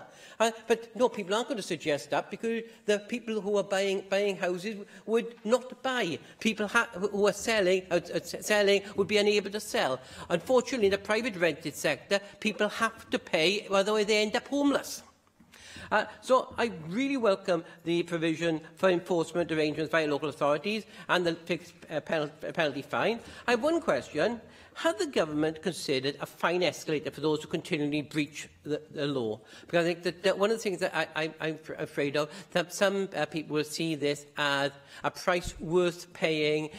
It'll happen only occasionally. It's a bit like those people who park where they shouldn't and accept a parking fine as part of the cost of parking where they park where they shouldn't. People do break lots of laws when they don't get caught very often and they don't get fined very much. And the cost, when you balance out the cost, it may well be economically advantageous to do it. So can we have an escalator on there? So it may well be one price for the first time they're caught, but if we double it the second and double it the third, a bit like they do with people who fly tip. They get a fine, but if they keep on going back, they keep on getting a fine escalator. And whilst the first fine may not be very much, by the time they get to the third or fourth, they realise that fly tipping is exceptionally expensive. So can we have an escalator? Thank you very much for those comments and for the question as well. I thought the comparison with asking house buyers to pay the estate agents' fees was quite an illuminating kind of comparison. Certainly puts it into perspective as well. And as Mike Hedges perfectly correctly points out, it is these tenants' fees are fees which are paid by those who are usually least able to pay. And as others have said, the private rented sector is going to become increasingly important in terms of meeting housing need, but also in terms of reducing the severe pressure, which is also on our social rented sector as well. In terms of that enforcement action, it has been modelled in line with the arrangements which are currently in place for non-compliance with licensing requirements under Part 1 of the Housing Act 2014, and to date there have been relatively few breaches in licensing arrangements resulting in penalties. So that does suggest that there is a sensible balance which has been struck in our approach so far. And it's well worth recognising as well that the vast majority of landlords do work within the spirit and the letter of the law, and almost all agents and landlords are now registered under Rent Smart Wales. So once the bill comes into force, we would expect similarly high levels of compliance. We consider that there will be a significant impact, not just from the financial penalties in the bill, but the consequences to an agent or a landlord if they are convicted of an offence. Convictions for breaches of housing or landlord and tenant law are included in the criteria for Rent Smart Wales as the licensing authority designated under Section 3, Part 1 of the 2014 Act. And that's something that must be taken into account when considering whether a person is a fit and proper person to be licensed under Part 1 of the Act. So that is a really strong deterrent in terms of contravening the bill. However, I'm sure that the committee will be given close scrutiny to the level at which we have set that fine within the legislation, and I'd be interested to hear committee recommendations in terms of any escalator of fines. Thank you, Minister. And the next item, therefore, is the statement by the Cabinet Secretary for Health and Social Services on the long-term plan for health and social care in Wales. And I call on the Cabinet Secretary to make his statement. Fawn Gething. Diolch Llywyd. Next month marks the 70th anniversary of the NHS. Nye Bevan's radical vision, based on the model of the Tredegar Medical Aid Society, transformed health services for millions of people. Today, the NHS and the social care sector are critical to the well-being of our nation. Yet everyone in this chamber knows the context for these services has changed markedly. More people are living longer. This, of course, is one of society's greatest achievements and a cause for celebration, but it brings with it additional demand for public services at a time when more than 8 years of austerity significantly restricts our capacity to respond. We also see the way that modern society puts pressures on families and in particular children. These are some of the important reasons why the boundaries between health and social care make less sense as time moves on. The vision of a seamless, more accessible and better quality health and social care service is one that is shared across the Senate. It is the reason why all parties here agreed to the establishment of a parliamentary review of health and social care back in 2016, and the terms of reference for that review and the membership of the panel benefited from cross-party support. And that expert, independent panel, ably led by Dr Ruth Hussey, published its final report in January this year. We've discussed that report here in some detail. The panel very clearly articulated the urgent need to bolster the response to the significant pressures on our services now, which is only set to grow over the coming years.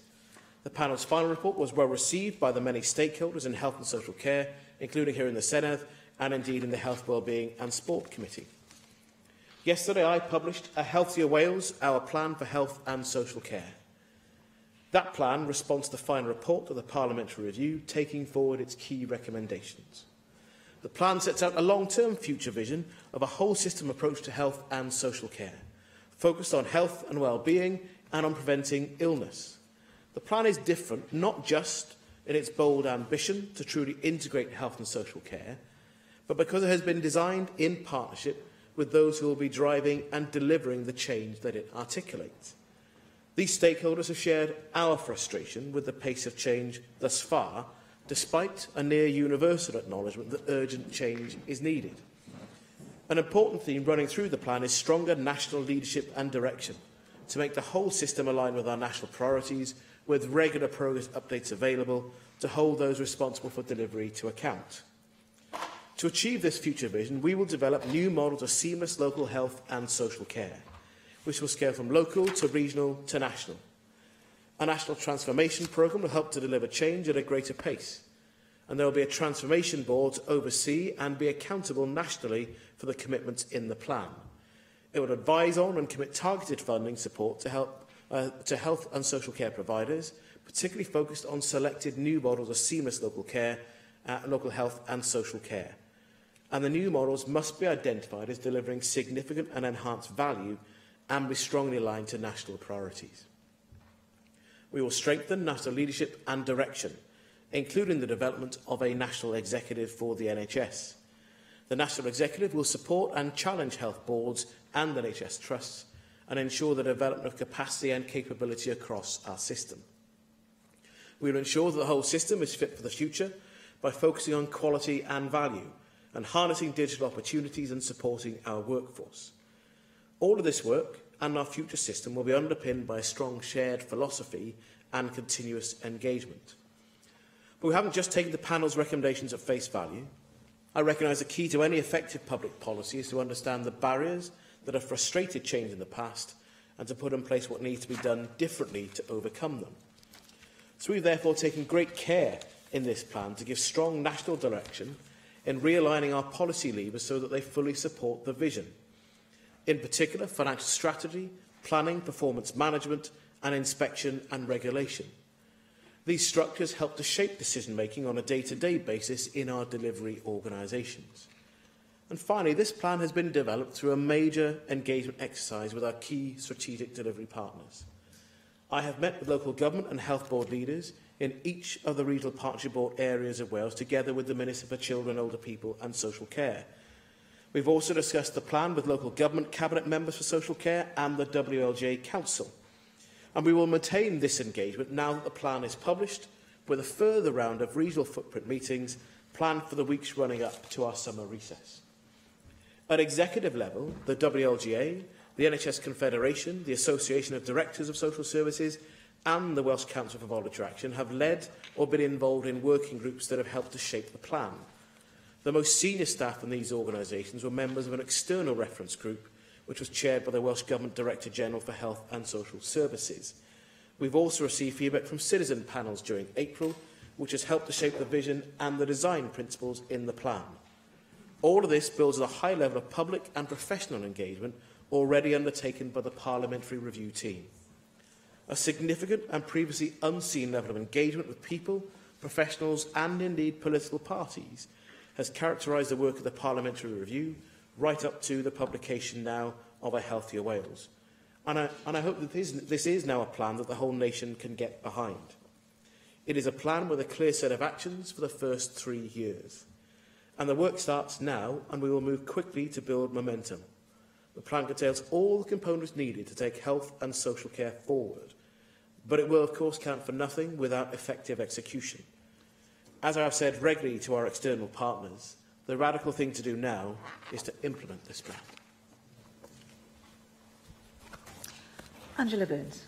Thank you, Acting Deputy Presiding Officer.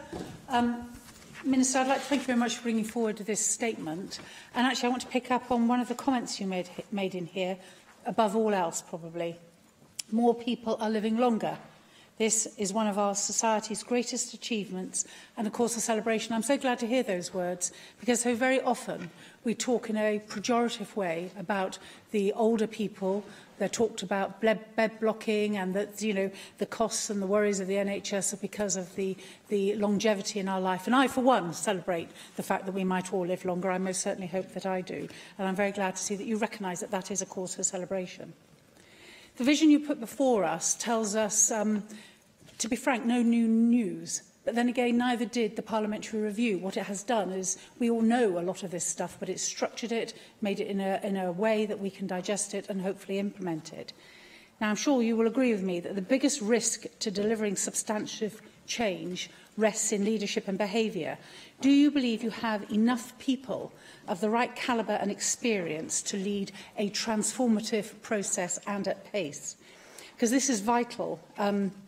We know this, the Welsh Government know it, the NHS know it, and yet we've not been able to do it so far, and we need to make these changes. A strong national board taking once for Wales decisions is very vital. However, which organisation do you see will become responsible for the external scrutiny of that board? I think this is vital because it was raised with me and by me during the parliamentary review discussions. And whilst I note that the Director-General led the scrutiny for the development of this plan, going forward, it is him and his national team who must be tasked with ensuring it happens. And I would like to know how you're going to ensure that you keep his feet to the fire to make sure that this happens at the pace that you describe that we need. There have been many policy documents and attempted starts in the journey of both transformation and integration through health and social services. And again, the parliamentary review identified that Wales is heavy and good on a lot of policy, but light on delivery. I still don't see in this vision that it clearly identifies the how. How are we going to do it? How are we going to make this change? There's lots of boards, lots of local, regional and national, but the frontline change that we need. How will you ensure that there is no false start at this time? If it's going to go wrong, it will go wrong at the beginning. So you must lead well from the beginning and constantly assess the risks and the process. And can you perhaps tell us how you might do that across the 3 years before the formal review? The vision is quite light on workforce issues. How we develop our workforce from carer to consultant, how we value them, how we train them, and how we give them parity of esteem. The vision mentions in passing the Health, Education and Improvement Wales. But can you give us more detail, given that staff and the re-energising and the respect and evaluation and involvement of staff was such a key part of the parliamentary review? I don't think it comes across well in the vision at present, and perhaps you can flesh that out a little bit more. There is so much to talk about, Acting Deputy Presiding Officer, and I'm sure I'm running out of time. You know, given that so many GPs and community hubs have closed in the past, how do we start that up? There are no tangible targets or commitment. So I think I'd like to end in 2 points. One is I am sure we're going to discuss this more, and I would ask if you would commit today to bringing forward a debate in government time so that we might have the chance to flesh out this vision. And secondly, could you just make a comment on the £100 million for the Transformation Fund? Extremely welcome, but it is described as time-limited funding. It is targeted towards rapid development and implementation. It does seem to mirror, to an extent, the aims of the Integrated Care Fund. So therefore, will health authorities or local authorities who are not leading on innovation in the end miss out and suffer further disadvantage, or will you be able to use that £100 million of transformation to bring a parity of delivery and service change across all the health boards, from the strong ones to the very weak ones? Thank you. Thank you for your comments and the questions. I want to start off by, again, recognising and welcoming the cross-party work that went into the parliamentary review, the membership and the terms, and where we are now. And I expect, of course, there will be a slightly different character where we are, as you quite rightly scrutinise me and the government for taking this plan forward. I understand your concern about some of the centralised functions that we've been advised and recommended to create, not just in the review, but also in the OECD review as well. And I guess your choice to are there enough people of the right calibre to deliver national transformation comes to that, together with a question about the scrutiny of a national executive. We may want to bring more people in. That's part of what we're looking to do to deliver a national executive. Some of that is about bringing together in a more coherent way different parts of our health and care system, and to have those, I think, is likely to be responsible to the Director General and the Chief Exec of the NHS. That then means, of course, that's going to be responsible to a member, a link to the government, and of course I expect to be scrutinised by what happens both in committee and here in the Chamber as well. I do actually think that across Wales we can always look for, would we want more people of greater calibre and quality? And you would always want to say, well, you can never have too many good people. I actually think our first challenge, though, is to get organisations pointing in the right direction at the same time, and the leadership that already exists at not just a senior level, but at peer and delivery and front-line level, and we'll actually see real gain being made in doing so. And that's why the plan sets out the regional partnership boards that already exist. So we're not going to create a whole new plethora of boards and organisation. They'll be empowered to take forward some of the transformation that we are discussing. And your point about the place of staff, I think it's pretty clear, and having a quadruple aim that we validated and agreed to take forward in this plan, that the key additional limb of the quadruple aim is ensuring we have a motivated and sustainable health and care workforce. And that will be hugely important, not just as something to talk about, but to deliver in practice. And the challenge in the detail of delivery on this and a number of other things is that I don't think you'd expect to see a high level of detail in this plan. I think you have to see the ambition and the clarity in the targets, the actions to be taken, and the timescale to deliver them, rather than a very detailed operational plan for the service. That will very quickly become out of date. But the challenge is how we achieve our targets and the actions that we have set out. And it's also worth mentioning that the NHS staff survey has just recently opened, so if any members of the NHS staff family are watching, then I'd encourage you to take part in the staff survey and tell it how it is, about what's good, what's bad and what's indifferent within your organisation. We have a similar challenge about keeping on board the social care workforce, and I'm pleased to note that the British Association of Social Workers in Wales have welcomed the plan as well. I just want to finish by dealing with your point about transformation. In the plan, you'll have seen that we've asked each regional partnership board to develop 2 particular models to try and deliver some of that transformation.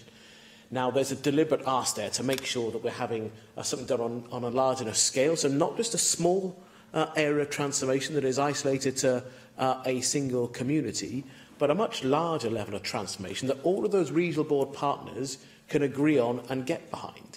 And that's really important, because that again reinforces our view that it must be the health service and local government and other partners who are agreeing on what are transformational areas of activity for them all to engage in and support to make the change that we've discussed many times in the past. And the Transformation Fund will help to promote that and to take it forward. But we also think that's likely to generate a number of areas where partners don't need the Transformation Fund to agree on doing something together. Because the real prize here is not how we use £100 million of transformation funding, important as that is in advancing and kick-starting the pace in some of the change we all want to see. It's actually how we more progressively use the £9 billion of money that health and social care spend together. And that's a challenge. How much more of it will they spend together on the same objectives, to the same high-level plan, and with the same workforce working closer and closer together? And that is what we're looking to achieve. Rhina Bjorwedd. Diolch, Cadeirydd, a diolch. Thank you, Chair, and thank you, Cabinet Secretary, for that statement. Knows that Labour has lost its way with the running of the NHS in Wales, and Plaid Cymru wants to get the NHS back on its feet, and that is why we pushed for the parliamentary review of health and social care, which gave us a very useful, I think, set of guiding principles. The quick turnaround demanded by that review for the government to come up with a plan of action was proof, I think, of what we already knew, that this government has been lacking in strategy for the future of health and care. So now we have a set of proposals, and there are positive elements, certainly. The £100 million fund, for example, welcome. Of course it's welcome. Not enough, I fear, but more importantly, not the evidence, I think, I and Welsh patients were looking for, of a set of proposals that would lead to a new culture and actually provided the actual means of bringing about that change and setting us off on a new direction. Now, when the Parliamentary Review report was published, we came up with a set of asks of government, things that we expected of government in light of what was proposed and set out as a set of principles in that review. So I'll go through them. There are 4 that I'll mention here. We need detailed plans to recruit more staff, in particular in primary care. We're talking about putting more more pressure on primary care. That means we have very acute staffing issues that we need addressed. Where is that plan for staffing? We need substantial proposals for policies to prevent ill health. I'm not seeing that. Where are those proposals? Thirdly, where are the plans that we expected in light of the Parliamentary Review report to provide better and comparable data on performance that will allow benchmarking with performance in the other nations, as recommended by the review? And finally, for the time being, this is something that has been partly addressed in the set of proposals that you have announced in the £100 million Transformation Fund to push forward the agenda of integration. But I think we all want to see integration happening, but we wanted proposals on how services provided by different public sector bodies with different budgets are going to integrate to provide the best possible health and social care. The Parliamentary Review could give us general principles. I believe actually that was the role of the Parliamentary Review, to spell out some guiding principles. The government needed concrete and very, very comprehensive proposals. And I'm afraid that's not what we have here. Well, that's an interesting set of questions and comments from Rhyn ap Iorwerth. I'll deal with your 4 points, and then I'll deal with your more general observations, which will be no surprise that I don't share. On the proposals to deliver a new culture, I actually think that there's a limited extent to which proposals and a plan can deliver a new culture. Actually, what has started to change the culture is the process that we've undertaken between partners in undertaking the review itself and in the broader work that the government has undertaken over a period of time. And a really good example of that is the Integrated Care Fund. And that came from budget discussions between parties in this chamber, and that has changed some of the culture and working relationships on the ground. It's given us good examples of what working together delivers: a better place for people to work across health, social care, housing and other areas of our workforce, and equally better outcomes for the citizen. And that's crucially what this is about. And that's been reinforced by the way we've gone about developing the plan. As I said in my statement, we have done this by working with partners. The government previously wrote a plan for the health service, gave it to the health service and told it to deliver it. They then told their partners in local government and elsewhere, this is what we now have to do. We've done something different this time. It's been positively welcomed and recognised. We have brought together government, the health service, local government and other partners that I've set out. And there's actually been a joint conversation between different people about their varied roles in delivering better services and better outcomes. And so we've made real progress in taking that forward. And interestingly, the Welsh Local Government Association recognise that themselves in the statements they've issued about how we've got to this point, and in the direct conversations that I've had together with the Minister, with people of all parties and independents across the country. In terms of the challenge about workforce, look, not only do we have the quadruple aim, we have a range of actions within the plan, recommendations, or rather actions 25 to 28 in particular, talk about how we will take forward getting the right workforce to deliver a different way of providing health and social care services. And interestingly, yesterday, when we launched the plan formally, we were very pleased to be in the Cynon Valley, visiting the Laurels Care Home in Aberdare, and also then visiting a person in her home in Ynys Bwl. And that was a really positive and real example of change we're already doing that we want to see more of. Not just the virtual ward, but actually if you could have listened directly to those GPs to talk about the way their jobs have changed and the way they believe their jobs have changed for the better. And one said, I would not go back to the way we used to do things. We didn't really talk to each other before, and we didn't think that we could do. Now we talk to each other, we have the space to do it, and we are delivering better care for the people we are responsible for as a result. And they also recognise there are different staff doing different things with them. It wasn't just a validation of what I think, it's a validation of what they see in practice. And that's what we need to deliver more of. That's why we're bringing different partners together. That's why regional partnership boards must be a key driver in delivering that change. On your regular point about performance benchmarking with other UK nations, well, that requires other UK nations to want to do that. And thus far, I see no desire whatsoever from our colleagues across the border to want to do so. The only time we've been able to benchmark quality data between the UK nations, actually, Wales did rather well. We were above the line in the great majority. We are above the line in the majority of the 13 quality measures. We were below the line on 2, but actually on 5 out of the 13 measures, we're above the UK average. That shows that on a quality basis, NHS Wales does quite well in comparison to the other nations across the UK. And every now and again, it would be good if you could recognise that as well as our challenges. We recognise about the challenge of integration. That's what this plan sets out for us to do. But I just don't accept the starting point of saying Labour has lost its way. Well, if that were the case, we would not be here in our respective positions in this chamber. Plaid Cymru pushed for this review together with other parties. We all recognise in a moment of maturity this was the right thing to do. And we recognise in doing so that it would mean there wouldn't be a strategy while we had a review and we got to this point as well.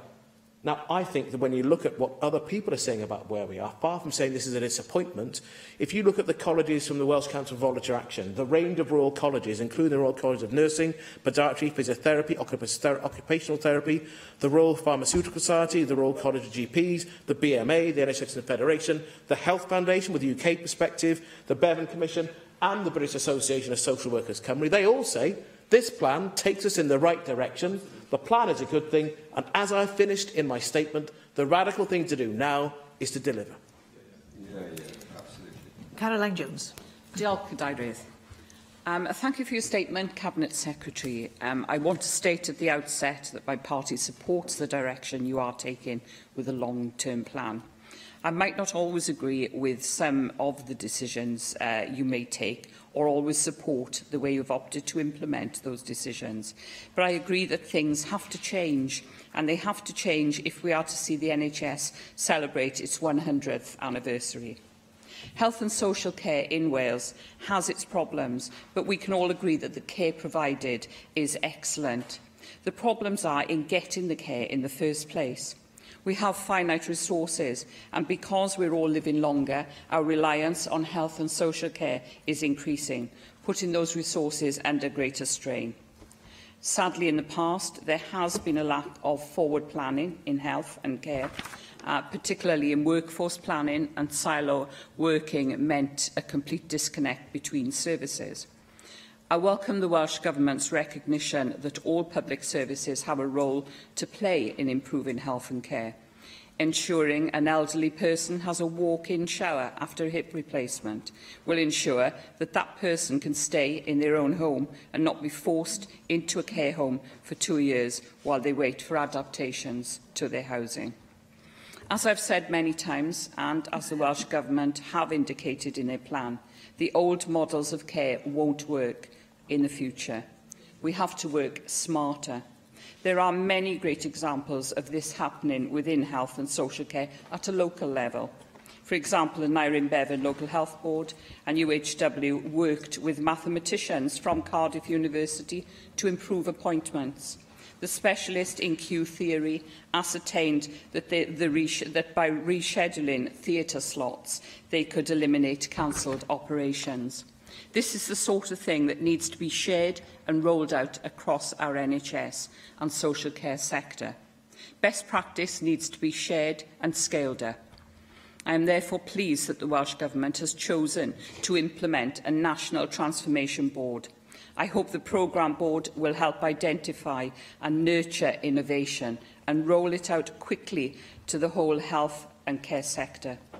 Cabinet Secretary, while I welcome the role that digital technology will play in delivering future health and care, and there are clear advantages to increasing use of telemedicine, with what safeguards will be put in place to ensure that a move away from face-to-face consultations does not lead to increasing isolation for our elderly population. The move to a more digital health and care system will see greater investment in informatics and health-related software. Cabinet Secretary, have you or your government given any thought to the role open source software which will play, the role it will play in the future? And will you be taking steps to reduce the NHS's reliance on proprietary software? After all, if the public money is being used to pay for software development, shouldn't the public own the licence? Finally, Cabinet Secretary, in the spirit of a whole systems approach to health and care, what steps are the Welsh Government taking to ensure Welsh patients are not prevented from playing a full part in participating in the own health,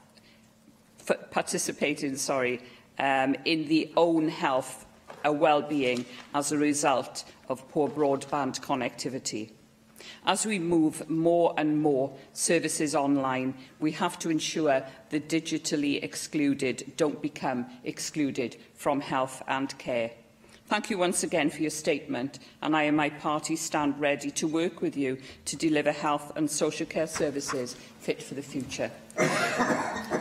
Thank you for the comments and the questions. I certainly hope that I'm around to see the 100th birthday of the National Health Service. Maybe not in this place, but around nevertheless.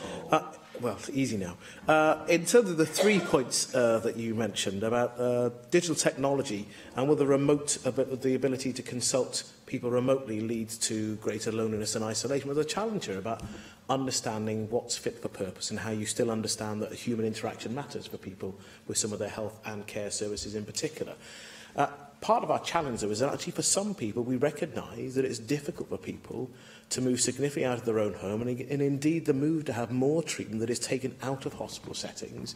And indeed, if you do need to see someone based in a hospital, whether that person actually can do that from a remote setting in any event. We already see telemedicine doing this.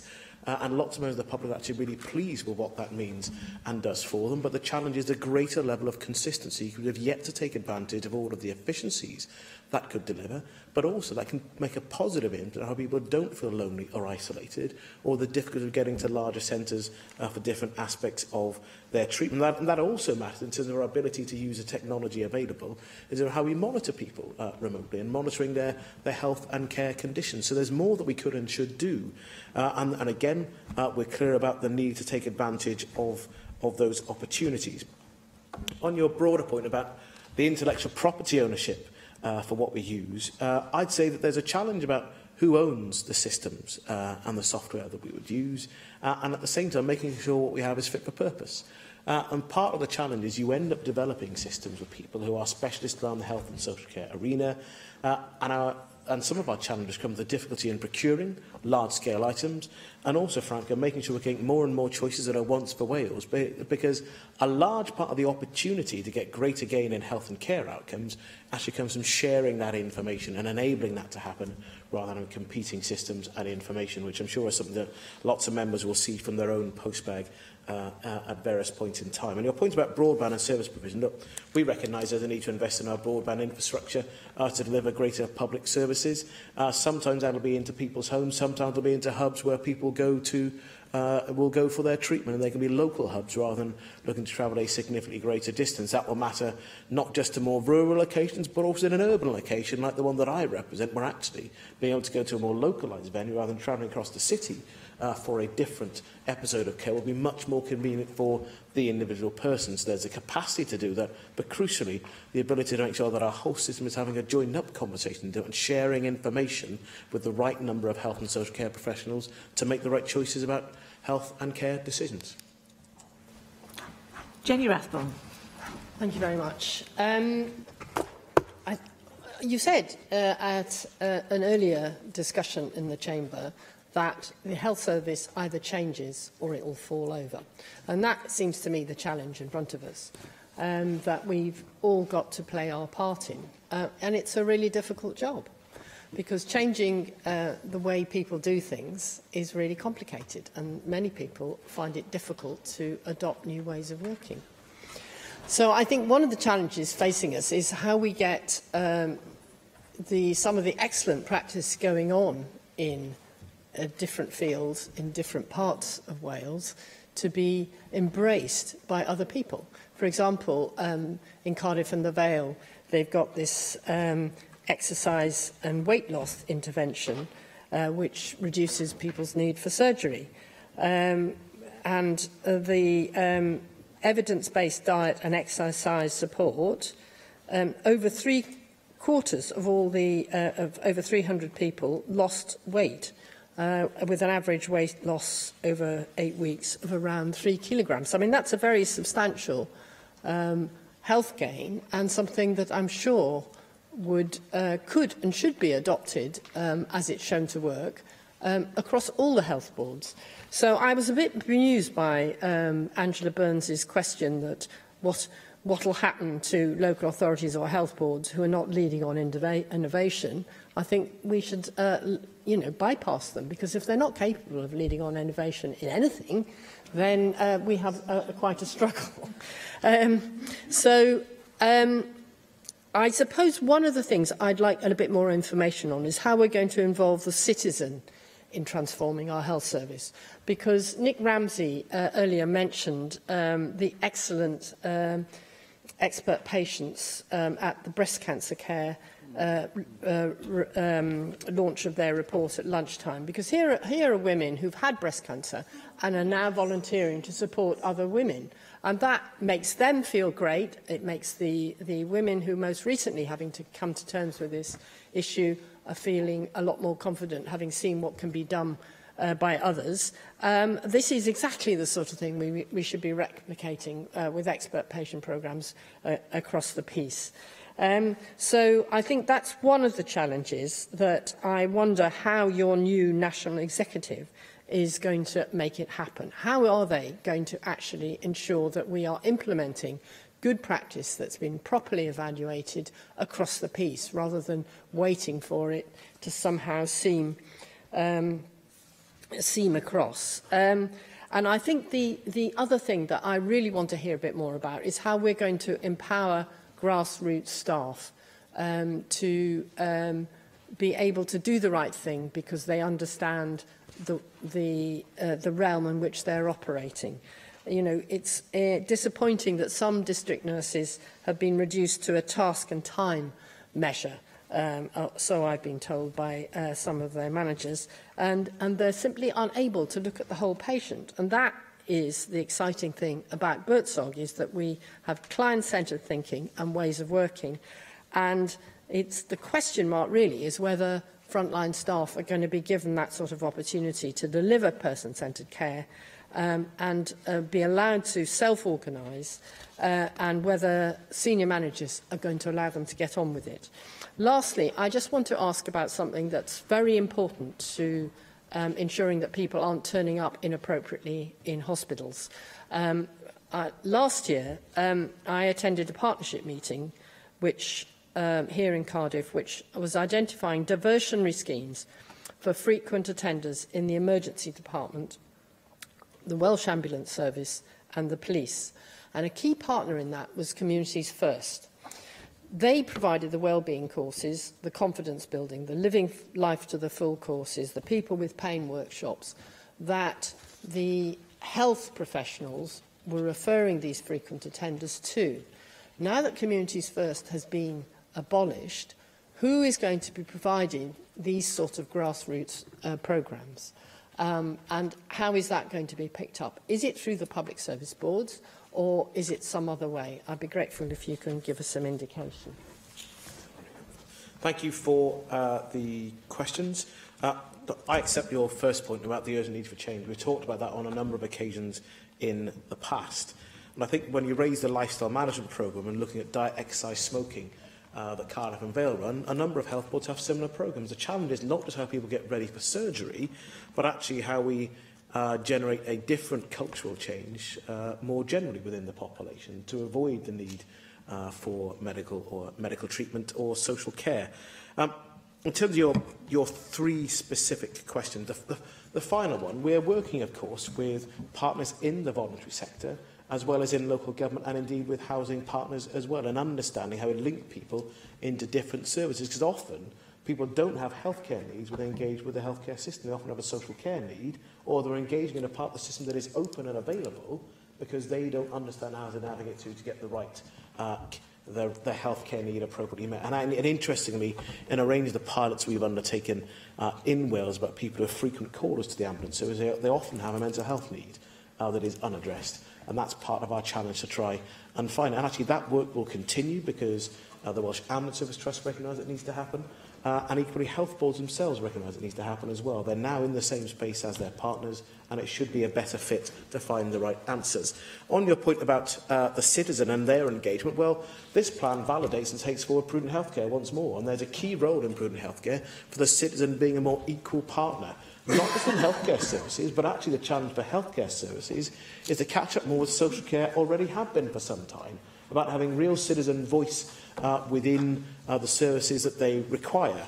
And there's a point there about continuous engagement for the citizen to be involved in choices and a conversation about their own healthcare needs, and crucially also as well with our staff too, which goes into your final point, where so how do we understand the greater value, have a greater value base from health and social care, and that will be, you'll see that in the plan. You'll also see that in the way in which objectives are set for health board chairs as well this year, about the need to demonstrate and move towards value-based healthcare. And in terms of what that then means for frontline staff, again, on the visit yesterday, when we visited Mrs Bridgman in Ynys-y-Bwrw, it was a really good example of how staff had taken ownership of the problem with the citizen. Because Mrs Bridgman didn't want to stay over in hospital. She'd broken her ankle, she needed to stay for a brief period of time. But normally, her stay would have been about a week. But she was so clear she wanted to get home for a range of reasons. She had a conversation with the Stay Well at Home team. And so the occupational therapist had a conversation with medical staff about the need to get her home. They spoke to their partners in RCT Council, the excellent care at home service they have, and they managed to make sure that within a very brief period of time, she was at home with the right package of care, and that ended, not because the staff said this needs to end now, but because she said, I don't need the support that I've got, I can manage now. I'm ever so grateful that she talks about the way my girls have looked after me has been amazing. I couldn't have done it on my own, and I was really worried. That was a good example of staff taking ownership, changing frontline decisions, so not just being told by medical staff what they should, what they must do. They listened to the voice of the person, and that's changed the package of care she has now.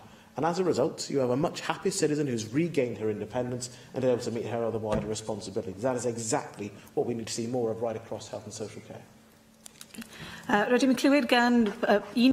We've heard from one person from all parties by now, so may I ask for the next speakers to be concise and also for the Cabinet Secretary to be concise in his responses. John Griffiths. Cabinet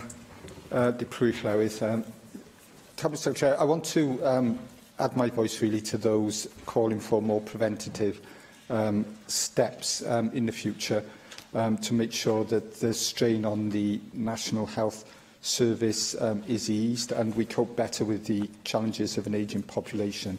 So I just wonder whether you could tell me what in future strategy and policy will better support the sort of steps that are taking place in my area at the moment, where Newport Life, for example, as the leisure provider, is working very closely with Newport City Council, local sports clubs, community grassroots organisations, the voluntary sector, as well as the Health Board and a range of others, to try and get a more active population. And we have been meeting and taking steps for some time. And there are also initiatives around the Park Run, which helped celebrate the 70th anniversary of the NHS last Saturday morning at the Park Run. And indeed, Newport County, with county and the community, linking with local schools and working in the community generally. There's quite a lot going on, Cabinet Secretary, and I just wonder how, as part of these future initiatives, Welsh Government will provide more encouragement and support for that very necessary work. Well, it's about not just empowering people and providing the space, but about how we judge new partners to be taken forward. If you look at the quadruple aim, the first leg of that is to improve population health and well-being. That will require people to be more active as part of it. We understood for a very long time a more active population where we reduce smoking, where we deal with diet, and where we also deal with some of the challenges about alcohol as well, which we'll talk about later on today as well, will help to improve a range of those measures. We need different partners with different levers to help people make better choices, but also I think members should take some comfort in the design principles for the new ways of working and the new models that we're going to test them against. The first of those is prevention and early intervention as a key design principle in how we will judge the effectiveness of those measures we want to get behind in generally transforming health and social care, rather than just dealing with more of the same that hasn't been in the game we all want to see. Okay, the competition is open for the quickest question here. Vicky Howells. Diolch. Thank you, Cabinet Secretary, for your really important announcement today. I'm glad that you were able to see such good examples of best practice at 2 locations within Cynon Valley, and hopefully they will enhance your ability to take that and roll it out elsewhere. 2 quick questions then. Firstly, can I welcome the recognition in the plan of the work carried out by carers and volunteers? As you will know, this week marks Carers Week. So could you say a little bit more about how the Welsh Government can support, in particular, those unpaid carers supporting their family and who, of course, make such a big contribution to our health service? I also welcome on equity of outcome in the plan's vision for the future. Part of this involves making sure our future generations are healthy and active. How do you see cross-government work like active transport, education and access to the outdoors fitting in to achieving the plan's goals? Thank you for those 2 questions. It was a very good time we spent in Cynon Valley, and in fact, one of the people saw was herself an unpaid carer, effectively. And so we recognise that's of huge value to what we can do. And actually, our health and care system, the way it operates, is really important for allowing for those unpaid carers to do what they want, what they need. At the same time, the challenges around respite. And we need to make some financial choices we've made in the past about supporting them for respite, but also about recognising that those people have their own care needs as well. And that's about taking forward the consistent implementation of not just the Social Services and Wellbeing Act, but making sure that that is embedded within the strategy, and I think you can take comfort that it really is. And I also am very pleased to have an opportunity to welcome Carers Week and the contribution that they make today. On cross-government work, there's a range of work we're already doing on a range of the areas in Prosperity for All, the 4 big themes. They require work across the government to improve health and care outcomes.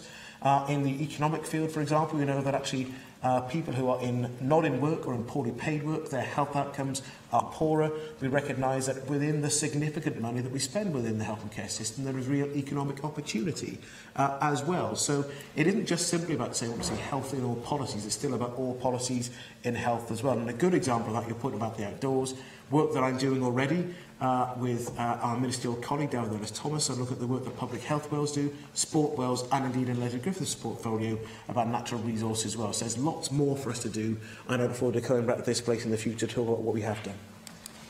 Thank you. Finally and quickly, Julie Morgan. Thank you very much. Just a few quick questions. I'm also very keen that we should concentrate on the preventative agenda, and I wondered what role you saw for organisations like the Forget-Me-Not Chorus. I attended an event last week, so I wanted to mention it in the chamber, where people with dementia and their carers are able to join every week in singing together and enjoying themselves. And that seems to me the sort of key activity that brings together health, social care, in a way that is pleasurable and enjoyable. So Could you say how you think that would be involved in the future? And the other question I wanted to ask about was international comparisons. I know that in the review, the parliamentary review, there's mention about Canterbury in New Zealand and the huge change that's happened in that city in comparison to the rest of New Zealand because of their clear vision of, one system and one budget. And I wondered whether international comparisons were going to be something that did influence as we go along this journey. Just taking your final point first. Of course, we'll continue to look at international evidence. We'll continue to be challenged by, inspired by, and there'll be times we'll have to discount it because it doesn't apply to the context we have here. The Canterbury example is a good one to look at, actually. There are enough similarities to say there's something to learn and be interested in. Cardiff and Vale are taking a real interest in it, but interestingly, that took them time to get there. It took them a period of years to be pointing in the same direction, for partners to agree on what they were doing, and they now have a better system as a result. And even at the start of that journey, there were plenty of sceptics who didn't believe that it would really work, and there's a lesson for us there as well about having enough consistency of approach from a range of different partners to achieve real gain. But of course, we'll continue to be led and challenged by evidence of what works. And your final point about forget-me-not choruses. It's a really important point about the enjoyment you get from taking part in things and not necessarily understanding or taking part in treatment or what takes place around that, and the social networks that matter as well. And I recognise my first visit to such a choir actually in the Gower with Rebecca Evans over election time, and it was a really interesting day where there were lots of people who positively wanted to be there, didn't need to be dragged out. And there's something about recognising it's not just about having a health and care professional there to do something to you or with you, it's also what we do with each other and our social links and networks. Thank you very much, Cabinet Secretary. Before we move on to the Stage 3 debate on the public health minimum price for alcohol Wales Bill, I will suspend proceedings for 10 minutes and the bell will be rung 5 minutes before we reconvene, and I would encourage members to return to the chamber in a timely fashion. Thank you.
I call members to order, and so we have now reached the Public Health Minimum Price for Alcohol Wales Bill and Stage 3.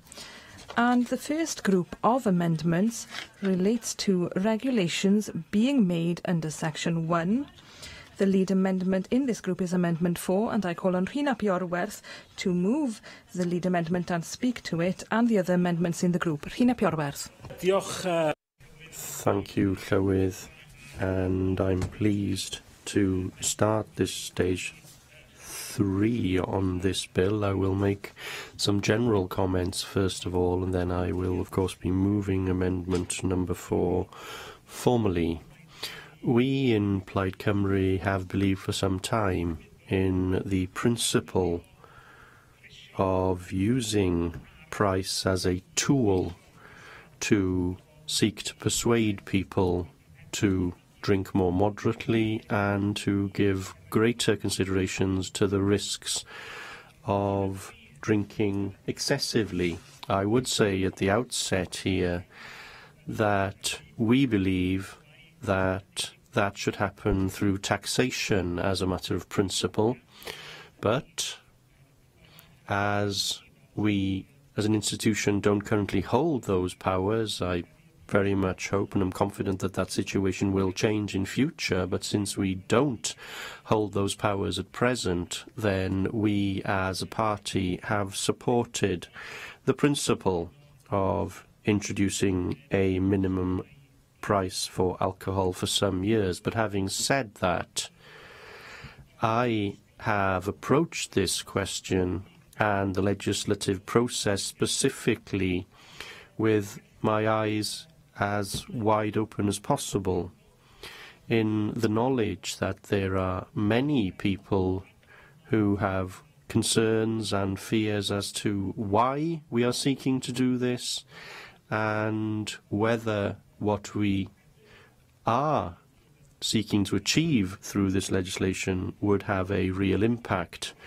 We have therefore worked positively to seek ways of strengthening the legislation that was initially brought forward, and I am confident that our amendments today, as well as other amendments that we will support, do strengthen this legislation, that they are important steps in explaining the purpose of this legislation to a public that for a large part are suspicious of what's underpinning this legislation, and there are elements here which we believe will make the legislation more fit for purpose in the future and will future-proof it. In turning to Amendment 4 specifically, this amendment relates to seeking consultation with pubs or organisation representing the pub industry specifically in relation to this legislation. And at the point where we come to remaking regulations to reintroduce this legislation when the sunset clause kicks in some years' time, the reason we have brought this amendment forward is because we believe that there is a difference that should be noted between drinking alcohol in the context of a pub or similar institution and where that drinking happens elsewhere. Pubs have licensing conditions. Good pubs will have well-trained staff, trained in first aid, for example, and staff who know not to sell alcohol to customers if they have overindulged. A local authority can withdraw a pub licence if they believe that there is irresponsible drinking happening at that pub. But these pubs, which for me are important parts of our communities, they are often the glue holding communities together, and they have faced unfair competition, in my view, from supermarkets and other outlets. And I believe that agreeing to this amendment would be a means of rebalancing things somewhat by saying, yes, a pub is different and we should listen to the views of the pub industry in considering the impact of this legislation. Therefore, we do believe that rebalancing is something that we can do through this amendment. We would also support the Conservative amendments because we do believe that further consultation, including the committee, would help to make this legislation more robust. And it is important, as I said, to bring the public with us with public health legislation in general, and that is certainly true in this case. So support our amendment, and we will support the Conservative amendments. Thank you, Presiding Officer. Thank you for your for the launch of Amendment 4, and I have to say to the Plaid Cymru spokesman that your argument have actually persuaded us to shift our position on that and to support it. Initially, we were not going to because we believe that our Amendment 1 is in fact broad enough to ensure that we encapsulate and protect public houses throughout the land. However, I think you make a very good argument that they have a specific place in our communities, place in our society, and that therefore we should look to consider affording them a degree of extra protection. Which goes on to our Amendment 1, Presiding Officer, which I would like to move, because this substantive amendment inserts a new section after Section 1 of the bill to provide for regulations made under Section 1 to be made under a super affirmative procedure, as recommended by the Health, Social Care and Sport Committee. Now, the amendment sets out the processes which must be followed by the Welsh Government in regard to a consultation on where the minimum unit price will be set. Despite numerous requests, the Welsh Government have rejected all notions of placing the minimum unit price on the face of the bill and it being subject to the super affirmative procedure. However, the level of the minimum unit price is yet to be confirmed fully by Welsh Government, and Recommendation 4 of the Stage 1 report, which required the Welsh Government to issue a statement of intent which confirms its current preferred minimum unit price, and the reasons for this has not gone forward. In the response to the committee's Stage 1 report, the Welsh Government stated that proposals about the level at which the minimum unit price should be specified will, and I'm quoting verbatim here, will be developed using the updated evidence database and a consideration of other relevant factors. And these factors include alcohol sales data and data about alcohol-related harm in Wales. The Welsh Ministers will look at the anticipated outcomes at different levels of minimum unit price and make a decision which strikes a reasonable balance between the estimated important public health benefits of this measure and intervention in the market. Now, I absolutely accept that commentary that the Welsh Government Cabinet Secretary put forward during our various stages of amendment. But as Rhys Pwll said earlier, this is a bit of legislation that does cause concern with the general public. It does make people wonder what we're trying to do, what will it end up being. And I think it is only right that we as a National Assembly should be able to say, yes, we accept your arguments to have it at 50p, which is what everyone talks about, but it may not be 50p. It may be £1, it may be £1.50, it may be 30p. And I think that we have a responsibility to our electorate to be able to have that final say going forward. And therefore, this amendment seeks to solidify this commitment and ensure that due processes are followed when consulting on the proposed level of the minimum unit price. Amendment 3 is purely a consequential amendment. Caroline Jones. UKIP will be abstaining on all the amendments in this group. In fact, we will be abstaining on all the amendments before us today, as we did in Stage 2. I thought long and hard about whether to table amendments to the bill. I had considered tabling amendments very similar to those proposed by both Angela and Rhys, but in the end decided against because there is simply no way to improve this piece of legislation. The bill is flawed and it's based upon flawed assumptions and poorly thought-out policy objectives. I agree with Angela that the government should have to widely consult before laying draft regulations. And I agree with Rhys that this bill should not be used to increase the profits of alcohol retailers, but unfortunately that is precisely what will happen as a result of this piece of legislation.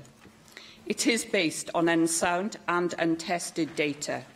There is no evidence that it will do anything other than disproportionately impact on the poorest in society. Making alcohol more expensive will not stop people drinking to excess, and it is unfair to responsible drinkers. It ignores the large body of evidence that shows that there are some health benefits from responsible alcohol consumption. More than 100 studies have shown that drinking 1 or 2 units of alcohol a day can reduce the risk of developing cardiovascular diseases by as much as 45%. It ignores the growing evidence that the largest group of binge drinkers are middle-aged high earners. According to the Welsh Health Survey, 47% of the least deprived in Wales drink more than the recommended amount, and 28% of the least deprived are so-called binge drinkers. These people will not be deterred by modest price rises, unless the true intention of the Welsh Government is to introduce a much higher, more punitive minimum price. The fact that the minimum unit price is not on the face of the bill and that the Welsh Government have not indicated what the minimum price would be is of concern. We have been working on an assumption of a 50 pence minimum unit price, but for all we know, the Welsh Government intend to introduce a 60, 70 or 80 pence minimum. This would have a devastating impact on responsible drinkers on low wages. Why should my constituents pay more because of a few irresponsible drinkers? The Welsh Government should put these plans on hold until the assertions made by them can be demonstrated by hard evidence from Scotland's introduction of minimum pricing. They are determined to press ahead, and unfortunately we can't lessen the impact this bill will have on ordinary people in Wales. And therefore, because of this, I have to abstain on all the amendments and urge members to reject this bill. Jenny Rathbone. Thank you, Presiding Officer.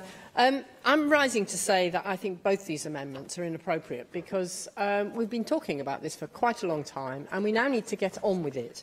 I've heard absolutely no evidence that the pubs will be anything other than the beneficiaries of minimum pricing, simply because the organisations who are targeting people with ridiculously low alcohol prices are the supermarkets who use them as lost leaders. The pubs in general are, very responsible in saying no to people who've had too much to drink, and those who don't do that can be dealt with through the licensing arrangements. These artificially low prices make it much easier for children to club together their pocket money and get an adult to go into a shop in order to buy alcohol. And that is why I think as a matter of urgency, we need to clamp down and ensure that there is a minimum price put on alcohol so that it can't be made into something that's as cheap as sweets, which is what it is at the moment. So I would resist both these amendments, and I'll be voting against them both. I call on the Cabinet Secretary for Health and Social Services, Vaughan Gething. I want to rise by making some brief comments about the point and purpose of the legislation before turning to the three amendments in this group. I start by reminding members this is a piece of public health legislation based on a range of evidence that all of us are aware of about our, at times, difficult relationship with alcohol across the country. We recognise the avoidable harm that alcohol can cause, and when we discuss our public health challenges as a nation, we regularly talk about diet, exercise, smoking and alcohol. The challenge that we set ourselves is this piece of legislation a useful way to generate greater public health gain or not? And we believe that it is. It is not just the view of this government, of course. We have consulted previously on introducing a minimum unit price in Wales, once in 2014 as part of the Public Health White Paper, and once in 2015 when I, as the then Deputy Minister, led a consultation on the draft Public Health Minimum Price for Alcohol Wales Bill. But equally, we recognise this is shared across parties. Individual members in this chamber will have views on this, but also recognising that a commitment to legislate in this area has featured in the last two Plaid Cymru manifestos for the Assembly. And we're not alone within the United Kingdom, of course. Reference has already been made to Scotland, where they have already introduced a similar piece of legislation and gone through an exhaustive and expensive series of challenges by the alcohol industry to the Supreme Court and European courts as well. And the Supreme Court and the European courts have agreed that this is a legitimate and proportionate means of addressing the public health harms caused by alcohol. More than that, today, of course, the big news in the House of Commons, there was a bill on minimum unit pricing for England raised by a backbencher, again citing evidence that the Health Select Committee there have heard about the potential health gain to be made by introducing a minimum unit price. I reject the UKIP arguments, and there are times where you simply disagree with people and it's just easier and neater to say that we don't share the same view. We do think that dozens of deaths a year could be saved as a result of introducing this legislation. That comes from the analysis done by the University of Sheffield. We do think this is one extra way to reduce the avoidable harm that alcohol causes, and we all recognise. Equally, we believe that price matters. There's a range of evidence from around the world, not just in the Sheffield data as well, but in our own lives, we understand that price matters about the choices that we make. And turning to the recommendations, the amendments. I recognise in moving Amendment 4, Rena Yorwis, a continued interest in the pub sector, no pun intended, but I recognise also the economic and social value of pubs within different communities. I also recognise it's possible that a minimum unit price will help pubs as businesses. Indeed, the Institute of Alcohol Studies wrote to the First Minister in autumn last year, stating that they believed a minimum unit price would be warmly welcomed by publicans. However, I go back to the fact that this is a public health piece of legislation. And in asking members to reject Amendment 4, I don't believe that the specific level of detail simply about pubs is necessary. I've already given, and I repeat again, the commitments I've given previously to consult on the initial level of the minimum unit price that Welsh Ministers are minded to specify. We'll consult on that initial level to provide both Assembly members and all stakeholders, including, of course, pubs, with a further opportunity to consider and make representations in relation to that level. Of course, it will take account of the factors that Angela Burns accurately set out on a wide range of information, including alcohol sales data and emerging evidence from Scotland.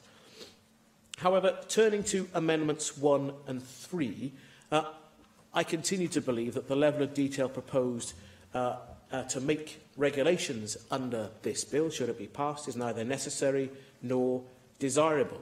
We agree that we should consult with stakeholders, as I've said several times before, and it's appropriate that the minimum unit price will not be specified or amended without full consideration and an opportunity for debate in this National Assembly. And the Government continues to believe the affirmative procedure provides that opportunity. It is worth reminding ourselves that the procedure set out in Amendment 1 would require a more or less 6-month process to introduce and then change any future minimum unit price for alcohol. I do not believe that the length of time that would take is either necessary or proportionate.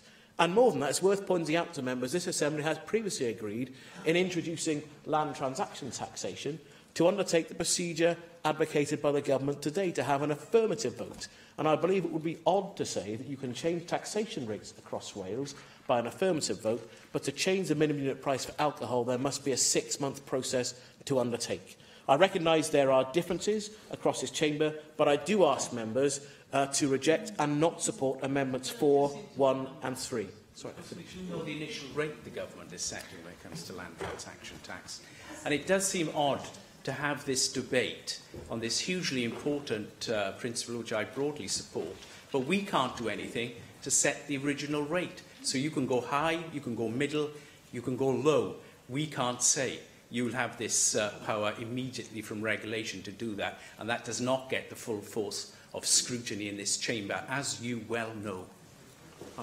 I'll briefly respond, Presiding Officer, because, as I've said on a number of occasions, we are committed to undertaking a significant amount of consultation before setting the initial minimum unit price that ministers will recommend, and this place will have to decide whether to support or not. I believe that is an entirely appropriate method, an entirely appropriate way to proceed, and I look forward to implementing a mini-unit price regime across Wales to make real public health gains in every single community.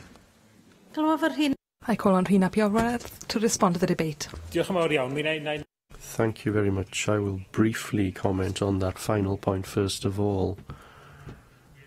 Getting the right price is crucially important, of course. There was an attempt by the Conservatives through an earlier amendment at stage 2 to set the price on the face of the bill. I think that would have been a mistake to set a specific price now, because we do need that very detailed research to find the right price. For me, it's very convenient that it's that round number, 50 pence. I think it may be a little lower than that, I'm not sure, but the pressure will be on the government to prove to this Assembly through detailed consultation and detailed evidence gathering that the right price is set if this bill becomes an act.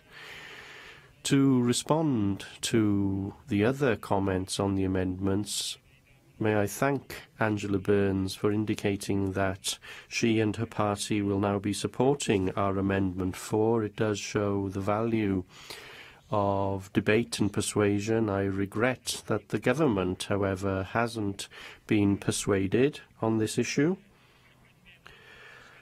I do believe, however, that there's been some misinterpretation by the member for Cardiff Central about our intentions through all of this. You said that pubs would gain through this legislation. Well, that's the exact purpose of this amendment, to note in this legislation that pubs are important and that supporting pubs is important, and that pubs, or the organisation was representing them, should have the opportunity to influence this legislation or regulations as they come forward in due time. And you are arguing that we need to proceed with urgency and that this amendment should be rejected. I can't see for one moment why accepting this amendment would slow down the process. All it does is add important stakeholders to the list of people who would be consulted with. And that would be done in order to make the point that those stakeholders do represent an important sector for our communities, the length and breadth of Wales. So there may have been an element of misunderstanding there. I will make brief comments on Caroline Jones' comments for UKIP. And that you fear that this will hit a particular group disproportionately. You know what? You're right. This bill, this piece of legislation, will hit disproportionately the people who drink too much very strong, high-volume alcohol and who are harming their health in the process. And it will affect disproportionately the chances that young people will start drinking high alcohol, high volume drinks, in the same way that high cigarette prices is a part of the weaponry in public health to try to tackle smoking amongst young people. So we have to be realistic about who it is that we're trying to help through this legislation. And we are looking to create as much armoury as we can when it comes to improving the health of our nation. And this is one element. Question you. The question is that Agreement 4 be agreed to. Is there any objection? We will proceed, therefore, to an electronic vote on Amendment 4. Open the vote.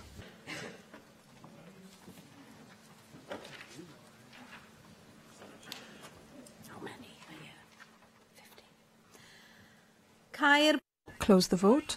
In favour 17, 4 abstaining, 29 against. Therefore, Amendment 4 is not agreed. Angela Burns, Amendment 1. The question is that Amendment 1 be agreed to. Is there any objection? We'll proceed to an electronic vote on Amendment 1. Open the vote.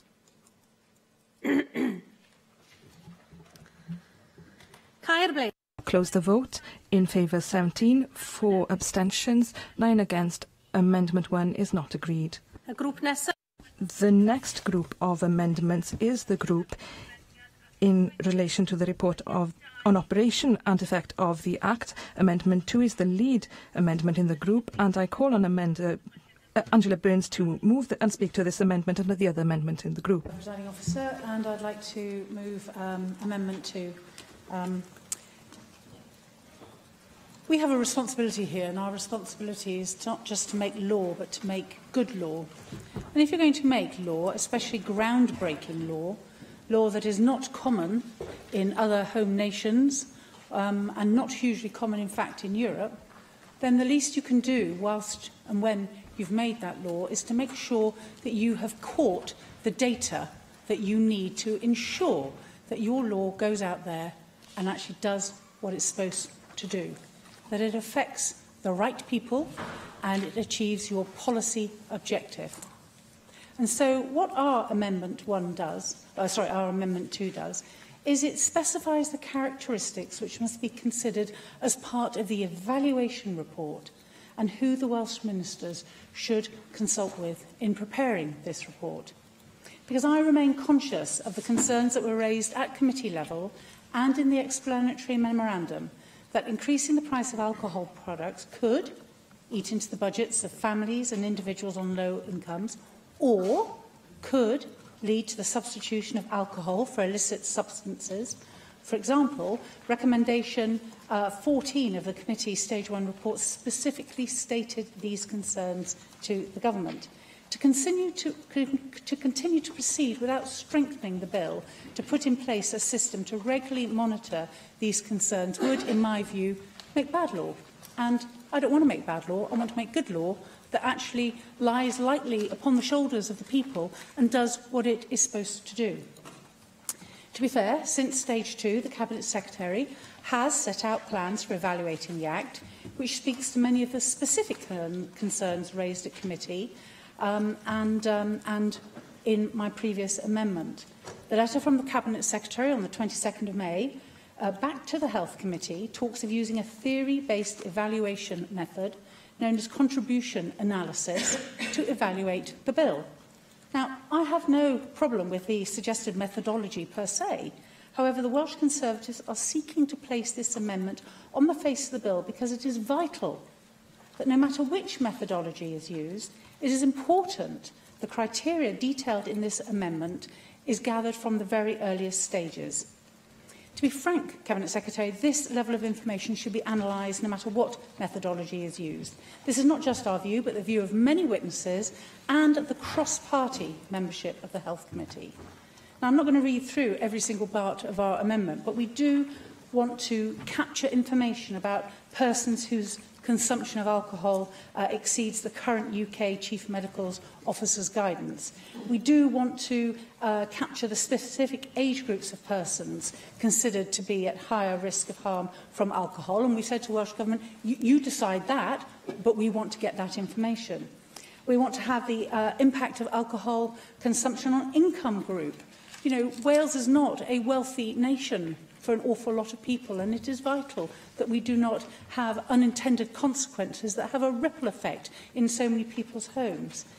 We want to capture whether or not this alters the incidence of domestic abuse, that whether or not hospital-related alcohol admissions do go down, and the impact, of course, on alcohol support services, which is absolutely vital, the impact on retailers, on the publicans of Wales, cross-border sales, internet sales, and for me, one of my key areas is the switching from an alcoholic drink, desire, drive, addiction to going to another substance, drugs. You know, this is all vital. We capture that information. We can then know whether or not this Minimum Unit Price Act is doing what we want it to do, is doing what it says on the tin. And if not, what we can then do is change it. We can tweak it. We can move it so that it actually does what we need it to do to achieve the policy objectives. And one of the great griefs that I find, having got more involved in the public sector, are whenever we have policies that we do not monitor, we do not measure, and therefore we cannot with clarity say how successful they are. Now, I have made the decision to alter my amendment slightly from Stage 2, because, and in response to the Cabinet Secretary's comments regarding an evaluation after 2 years, I've taken on that point, and I have bent to accommodate your commentary, and the definitions of harmful and hazardous drinkers. And this altered amendment is, in my view, reflective of the Cabinet Secretary's own plans for evaluation. The only other home nation to adopt minimum unit alcohol pricing is Scotland, and they have similar provisions, which I think shows the wisdom of capturing relevant data at a very early stage, and I do urge the Welsh Government to accept this amendment. We will also be supporting Amendment 5. Rhina Piorwerth. Diolch. Thank you, Llywydd. We are going to be supporting the amendment that Angela Burns has been speaking to. Very simply, we believe that this amendment increases post-legislative scrutiny, which will be necessary to be seen to be taking place before remaking this act, and that is a sensible step. And our amendment, Amendment 5, is associated, but is specifically designed on our part to ensure that a National Assembly committee looks in full at the impacts and the successes and the weaknesses of these measures as they are implemented. Because whilst we support the principles that we have here, it is also true to say that it is through the experience of implementing these measures that we will be able to see their true impact. And scrutiny and looking at and assessing this legislation as it is implemented practically will be crucial. Therefore, we would like a committee of the Assembly to look at this issue. Now, the amendment itself, as you will see from reading it in detail, is more general than that. It talks about the Assembly taking the necessary steps in order to scrutinise. Now, my understanding from that, and indeed my hope, is that the Assembly, in those circumstances, would refer this to a committee. That is what would make sense, and I hope that we will hear from the Cabinet Secretary that he would consider that to be the practical effect of the amendment that we have brought forward. So I do hope that we will be able to gain the support of the government on this amendment. There have been discussions beforehand, and I do look forward to hearing a clarification from the Cabinet Secretary that he will see the true purpose of this amendment in the same light as I do, indeed. I call on the Cabinet Secretary, Vaughan Gething. I'll first deal with Amendment 2, as moved by Angela Burns, and again we have discussed it excuse me, during Stage 2, and I recognise it is a different amendment to the one that was proposed, but it continues to be my view that it is neither necessary nor desirable. Of course, I have recognised the importance of evaluation and review. Indeed, the bill requires Welsh ministers to publish a report on the operation and effect of the legislation at the end of an initial 5-year period, and the Assembly must then positively endorse the continuation of a minimum unit pricing regime within a period thereafter. And indeed, that break and that sunset clause has been widely welcomed by external stakeholders. So I agree with the principle and accept that report should focus on the extent to which the legislation has contributed to delivering change across a range of outcomes, including things like the levels of consumption, hospital admissions and alcohol-related deaths, and indeed some of the work that is already being done on the impacts of minimum price on specific groups. And I'm pleased to recognise, the recognition that Angela Burns has made on the plans for the evaluation that have been shared with the Health, Social Care and Sport Committee, as I indicated they would be, and that is to demonstrate to members we do want to have some openness in the conversation and the detailed consideration that we are giving to the proposed evaluation and review of what is, I accept, novel legislation. And those plans do discuss bespoke studies under consideration, in addition to looking to learn lessons from the evaluation of the minimum unit price in Scotland, and how best we learn from other studies which are planned or underway in this policy area, including a range of interest from the university sector here on examining the impact of the legislation. And as we do more work over the coming months, I'll bring forward more information about our finalised plans, and I'll again be happy to share those with the committee for any comment that they wish to make. However, the level of detail in the amendment, to me, still appears to preempt the ability not just of the government, but of a future committee or otherwise of this Assembly to determine the greatest value and concern they would have for the evaluation at some point, roughly in the mid-term of the next Assembly. And we all know a week is a long time in politics. Forecasting in such detail what must be covered in 5 years after the introduction of minimum unit pricing does not seem to me to be proportionate. I believe it's important to recognise that we've outlined the broad terms for a forward evaluation review in the explanatory memorandum. We've provided more detail since then, so there is a real commitment to openness in the way in which we develop that evaluation and listening to the Assembly in doing so. In terms of Amendment 5, I'm happy to indicate the Government will support this amendment. During Stage 2 proceedings at committee, I gave a commitment to work with members so that an amendment at Stage 3 could be brought forward to ensure there is appropriate and meaningful post-legislative scrutiny by the Assembly. I also indicated that did not need to be a government amendment. I do feel it's important that the amendment on this matter should complement existing procedures already in place for the Assembly. And I believe this amendment does that, because it requires Welsh ministers to consult with the National Assembly for Wales in preparing that report on the operation and effect of the Act. So that means the Assembly must be consulted before Welsh ministers lay a report under Section 21. And that will trigger the Assembly's ability to decide under its own standing orders whatever scrutiny it considers appropriate. I'm happy to confirm that I share Rena Brodwith's view that I would expect that to be the Assembly for itself determining to refer the matter to an appropriate committee for a formal report to be provided to ensure there is meaningful scrutiny and the ability to take evidence at that time. In particular, the Assembly will be able to understand and seek any representations that the next Assembly feels would be relevant ahead of making any decision on whether relations should continue with the minimum pricing provisions.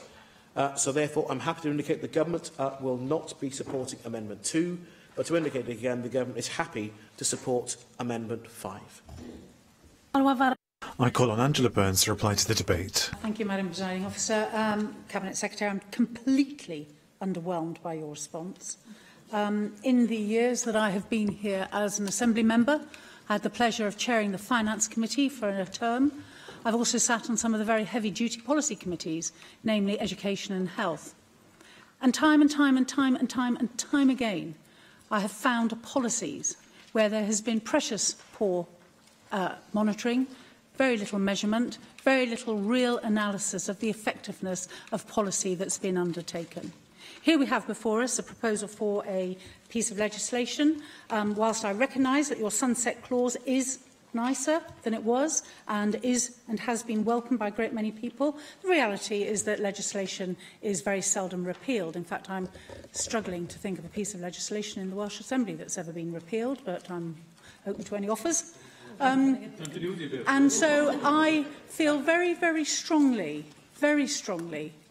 that we actually need to make sure that we collect the right data. And as my colleague said to me just a moment ago, why on earth wouldn't we want to capture this data? Why wouldn't we want to capture how many people are affected in their pockets by this adversely who never had a problem with drinking? Why wouldn't we want to capture how many people might switch from alcohol to drugs? Why wouldn't we want to capture domestic violence changes as a result of this? Why wouldn't we want to capture the effect it might have on alcohol and drug treatment centres and the more money that we need to put into it and the costs? So I fail to understand why we wouldn't do that. So I find your argument absolutely spurious, and I'm really dismayed that that we don't put on any of our legislation, but we're talking about this one, so I shall concentrate on this one, that we do not put in the bill what we will measure and how we will measure. And I accept measurements change. I accept you're going to add in more things, and absolutely right. And that's why we have exactly this. Any other characteristics or matters as the Welsh ministers consider appropriate. But I consider it's appropriate that we actually measure a number of these other ones. This is what we've heard in committees, is what the cross-party committee actually all agreed and said we should do, and you don't want to do it, and I think that is really poor show. Question. The question is that Amendment 2 be agreed to. Does any member object? We'll proceed to an electronic vote on Amendment 2, tabled in the name of Angela Burns. Open the vote.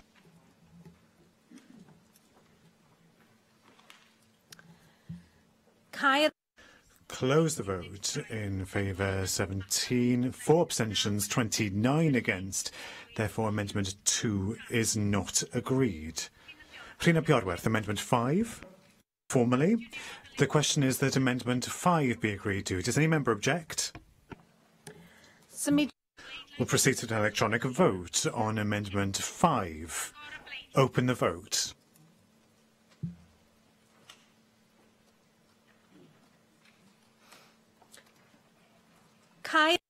Close the vote. In favour 45, 4 abstentions, 1 against. Therefore, Amendment 5 is agreed. The next group of amendments is Group 3, and this group of amendments relates to the limitation of profit-making opportunities. Amendment 6 is the lead and only amendment in this group, and I call on Rhina Piorwerth to move and speak to his amendment. Rhina Piorwerth. Diolch. Thank you, Llywydd.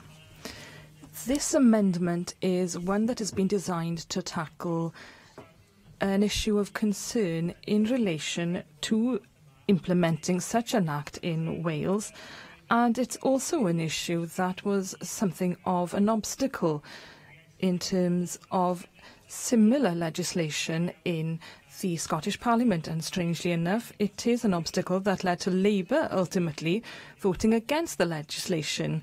I am talking of the likelihood that there would be additional profit that could be made by retailers as a result of introducing this legislation. Now, this is not something that we would wish to see taking place. I will refer back to what I said at the outset, which is that it is through taxation that we would really wish to seek a way to use pricing as a tool against excessive consumption of alcohol. If taxation were used, the public purse would benefit from legislation that would vary the price. Of course, in this context, we are not bringing money into the Welsh Treasury. That is not the intent. Rather, it is to set a policy in place as a public health tool. And in truth, it is not about dealing with a financial question that arises or is at root of what we're doing. Now, these limitations on our powers as a parliament are what are at play here. We have thought and scratched our heads in considering many ways that we could ensure that the retailers that will make more profit by having to sell alcohol at a higher price, that money could somehow be collected and ideally could possibly be distributed in a way that would be targeted to assist treating problem drinking and alcoholism and so forth. Now, with the limitations on our legislation or legislative competence, we haven't been able to find a way forward. And Scottish Labour, because they were unhappy with seeing retailers making more profit, did vote against the legislation, but that is Scotland. So having failed to be able to think of a model that would work, what we have done through this amendment is to try to make the legislation more prepared or fit for the future, in the hope, in all seriousness, that we will have the powers to act in the future that we do not currently enjoy. And in order to ensure that when this legislation is reconsidered in the future and is brought or passed again after the sunset clause, that Welsh ministers will take steps, or at least consider steps on that issue, or at that point, to stop profiting from the sale of alcohol. Now, as I say, we would like to do that now, but we cannot. But by supporting this amendment, we can ensure that at least the consideration is given to this issue again when the opportunity comes before us during the sunset point. Madam Presiding Officer. We will not be supporting Amendment 6. We feel that the terminology is highly subjective and is unsuitable for the face of a bill. The Cabinet Secretary did state at stage 2 the Welsh Government was already working with the Welsh Retail Consortium on this issue, and we're awaiting Wales-specific evidence to identify the impact this legislation will have on both public health and business profits. And we are content to wait for such an analysis. You're absolutely right, Rhun ap Iorwerth. There may well be additional profits made by retailers. There may also be additional costs by retailers. And there may also be different ways of being able to look at this whole and bring back monies into the public purse to help to defray the costs of this bill, or indeed to support what I would like to see supported, which is alcohol and drug treatment centres. So we will not be taking this forward. We do have a concern this legislation may have unintended consequences, but with the monitoring in place that the Welsh Government have undertaken, this should address such concerns. I call on the Cabinet Secretary, Vaughan Gething. Thank you, Llywydd. I want to start by recognising that I understand the drivers behind the amendment, and I understand the goodwill that is across a range of committees to try and make sure that retailers do not seek to make excess profits from introducing minimum unit pricing. However, the government won't be able to support the amendment before us today. And it's worthwhile starting with the Supreme Court decision, which, in acknowledging the Scottish Bill, was within their competence. They also acknowledge that the minimum unit pricing regime is novel and innovative, and there are acknowledged uncertainties by a range of people about any potential increase in revenue for retailers and where in the supply chain that increase in revenue might fall. But it's also part of a challenge because we hope to see some innovation from industry in response to the bill. For example, one consequence may be that we see more producers going back to having slightly less high-strength alcohol in a range of their products. And so legislating on this matter before that time may not be appropriate. But more than that, I have to go back to remind members about my initial comments. This is a piece of public health legislation. What this amendment seeks to do is to essentially have a way to look at the business operation of a range of alcohol retailers and to take what must be, to be effective, you would assume to be financial measures by introducing a form of compulsory levy. And the risk there is that I believe that would guarantee a challenge to the competence of the bill. We are being asked as an Assembly to consider the policy, the public health basis as our competence to pass it. And I do not wish to see the potential health gains that we believe will be made by introducing this piece of legislation delayed by a further court battle. Not only that, though, but I think we need to consider the wording of the amendment itself. When it talks about inhibiting the ability to make profits, it doesn't set out how Welsh ministers should deal with that. There'd be a challenge, therefore, about how it actually introduce effective regulation to do so, if the evidence were there that alcohol retailers in different sectors had done so. The other problem, of course, is we had an earlier amendment that talked about the importance of the pub sector and the reality that this may actually mean that the pub sector make more profit as a result of the introduction of a minimum unit price. The amendment we have before us does not say which retailers we should prevent from making additional profits. It talks about alcohol retailers, which would include the pub sector as well. If members wish to try and provide a way to only go after a certain element of alcohol retailers, then you need to have a differently drafted amendment to do so.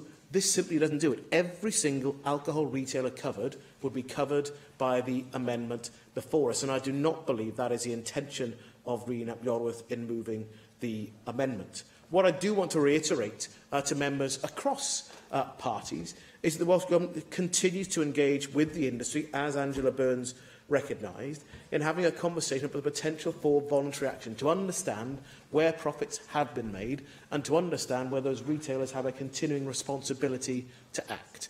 I also believe this will be an area where different retailers will want to make positive and anticipatory choices about the way in which they act in this particular area. So I do recognise the need for the Government to continue to report back to the Assembly through committee the work that we are doing with alcohol retailers, in particular through the Retail Consortium.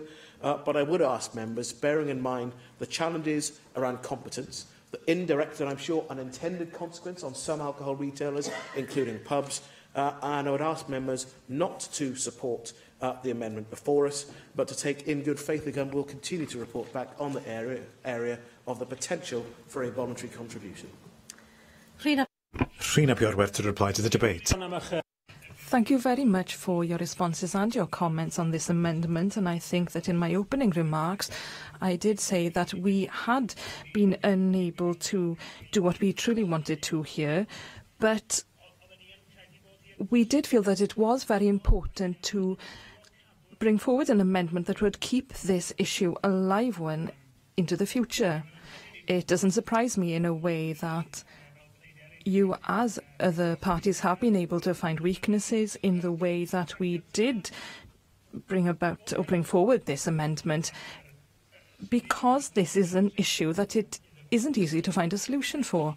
Nonetheless, we will push it to a vote, and during that vote we will show how determined we are as a party to keep the pressure on to seek and find a process in the future, with hopefully additional powers coming to this place, where we can draw money into the Welsh Treasury to spend on health measures and to address alcoholism and problems with drinking. And may I express my appreciation that the Cabinet Secretary himself does see a benefit in trying to draw in this money.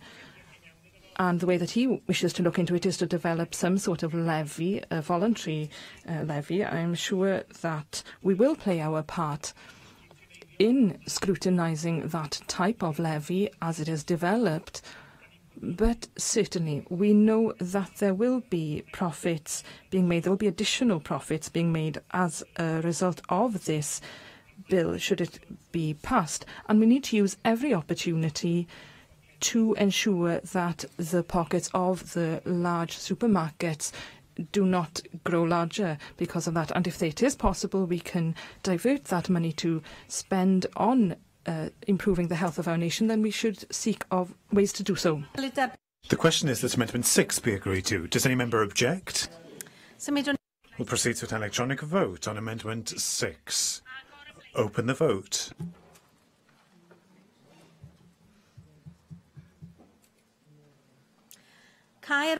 Close the vote. In favour 7, 4 abstentions, 39 against. Therefore, Amendment 6 is not agreed.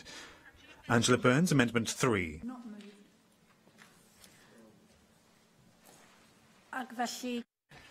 Therefore, with the Assembly's consent, we won't consider that amendment unless anybody opposes the fact that it isn't being moved.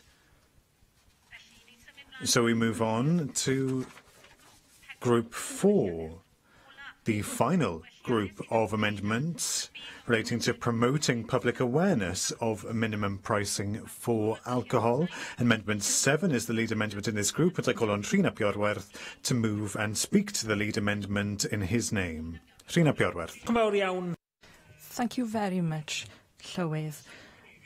There have been many references made this afternoon to the fact that we need to bring the public on a journey with us in relation to this legislation. And I believe that in these amendments that I am betraying my background as a communicator, or my background as one who worked in the communications industry, because I do believe that it is entirely crucial that all possible avenues are used to explain what precisely we are trying to achieve through this legislation, that all possible opportunities are used to acknowledge the doubts that some people may have, and to run through the evidence that suggests that we are doing the right thing.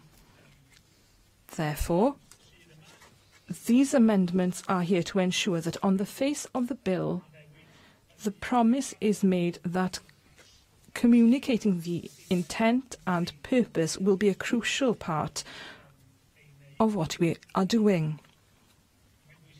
It is, of course, important, as I say, that the public come along with us on the journey, indeed on any public health legislation. And I think it has become quite evident among Assembly members and members of the committee that undertook the scrutiny work, but certainly among the people that we took evidence from and engaged with, that in many parts of this area there was a lack of understanding and a lack of information. And therefore what is contained within the amendment is clarity on the type of communication work that the government will undertake. I think that what the government wanted to do initially was to say, right, we will have to communicate with you how you will have to comply with this legislation. Well, that is not what we were looking for, and this amendment takes a further step and says, and here are the reasons for this legislation.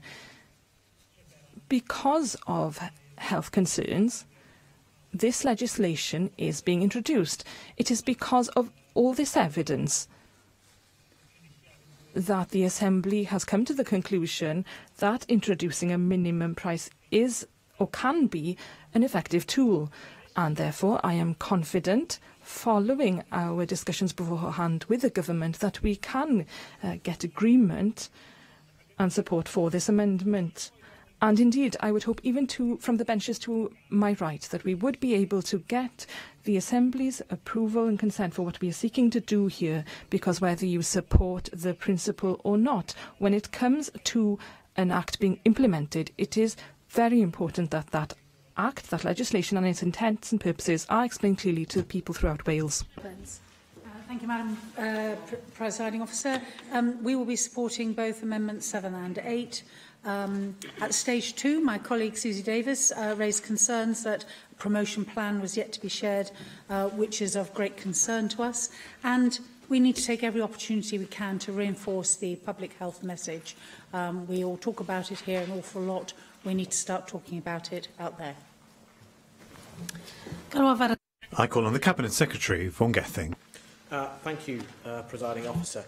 Indeed, at stage 2, we discussed an amendment tabled by Rena McArthur in relation to the duty to promote awareness. And at that time, I indicated I would be pleased to have further constructive discussions with him to hopefully come to this point where we could support the amendments that he wished to provide. And I'm happy to say the Government will be supporting Amendments 7 and 8. We plan to act in accordance with Amendment 8 in particular, and the communications work we're planning to promote awareness of the requirements of the legislation, as well as the public health aims of the policy, namely to tackle alcohol-related harm by reducing alcohol consumption, especially in hazardous and harmful drinkers. And I appreciate the importance of communications that have been raised during scrutiny sessions and indeed with stakeholders. That includes our key partners in Welsh Heads of Trading Standards, who welcome the sums of money we've put aside specifically for them to work with retailers and trade. We're planning to develop a set of national communications to underpin that work with them and indeed with a wider group of stakeholders. That will cover both work in the lead-up to the legislation coming into force as well as afterwards. And in working with stakeholders and service providers, we will of course be not just communication materials but guidance as well.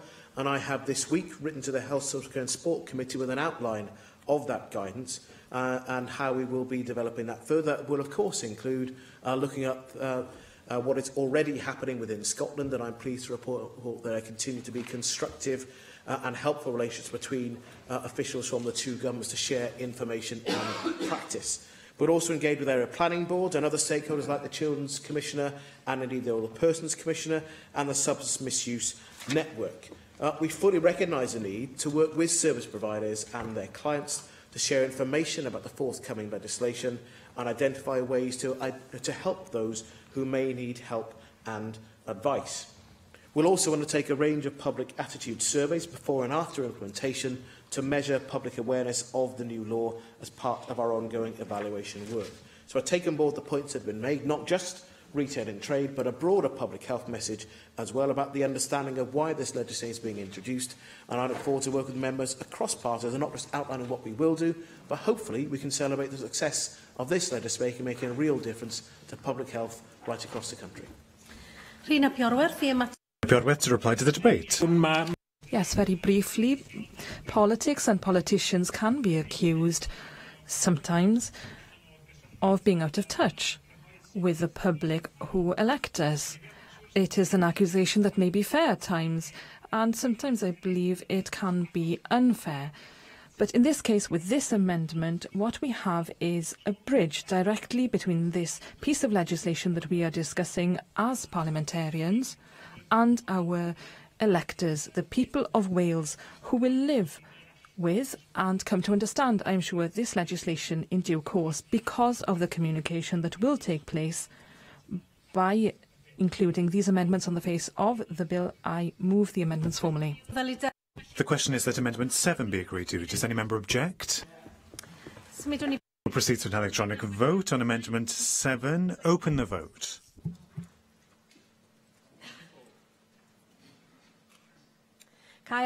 Close the vote. In favour, 45. 4 abstentions, 1 against. Therefore, Amendment 7 is agreed. Rhina Piorwerth, Amendment 8, formally. The question is that Amendment 8 be agreed to. Does any member object? We'll proceed to an electronic vote on Amendment 8. Open the vote.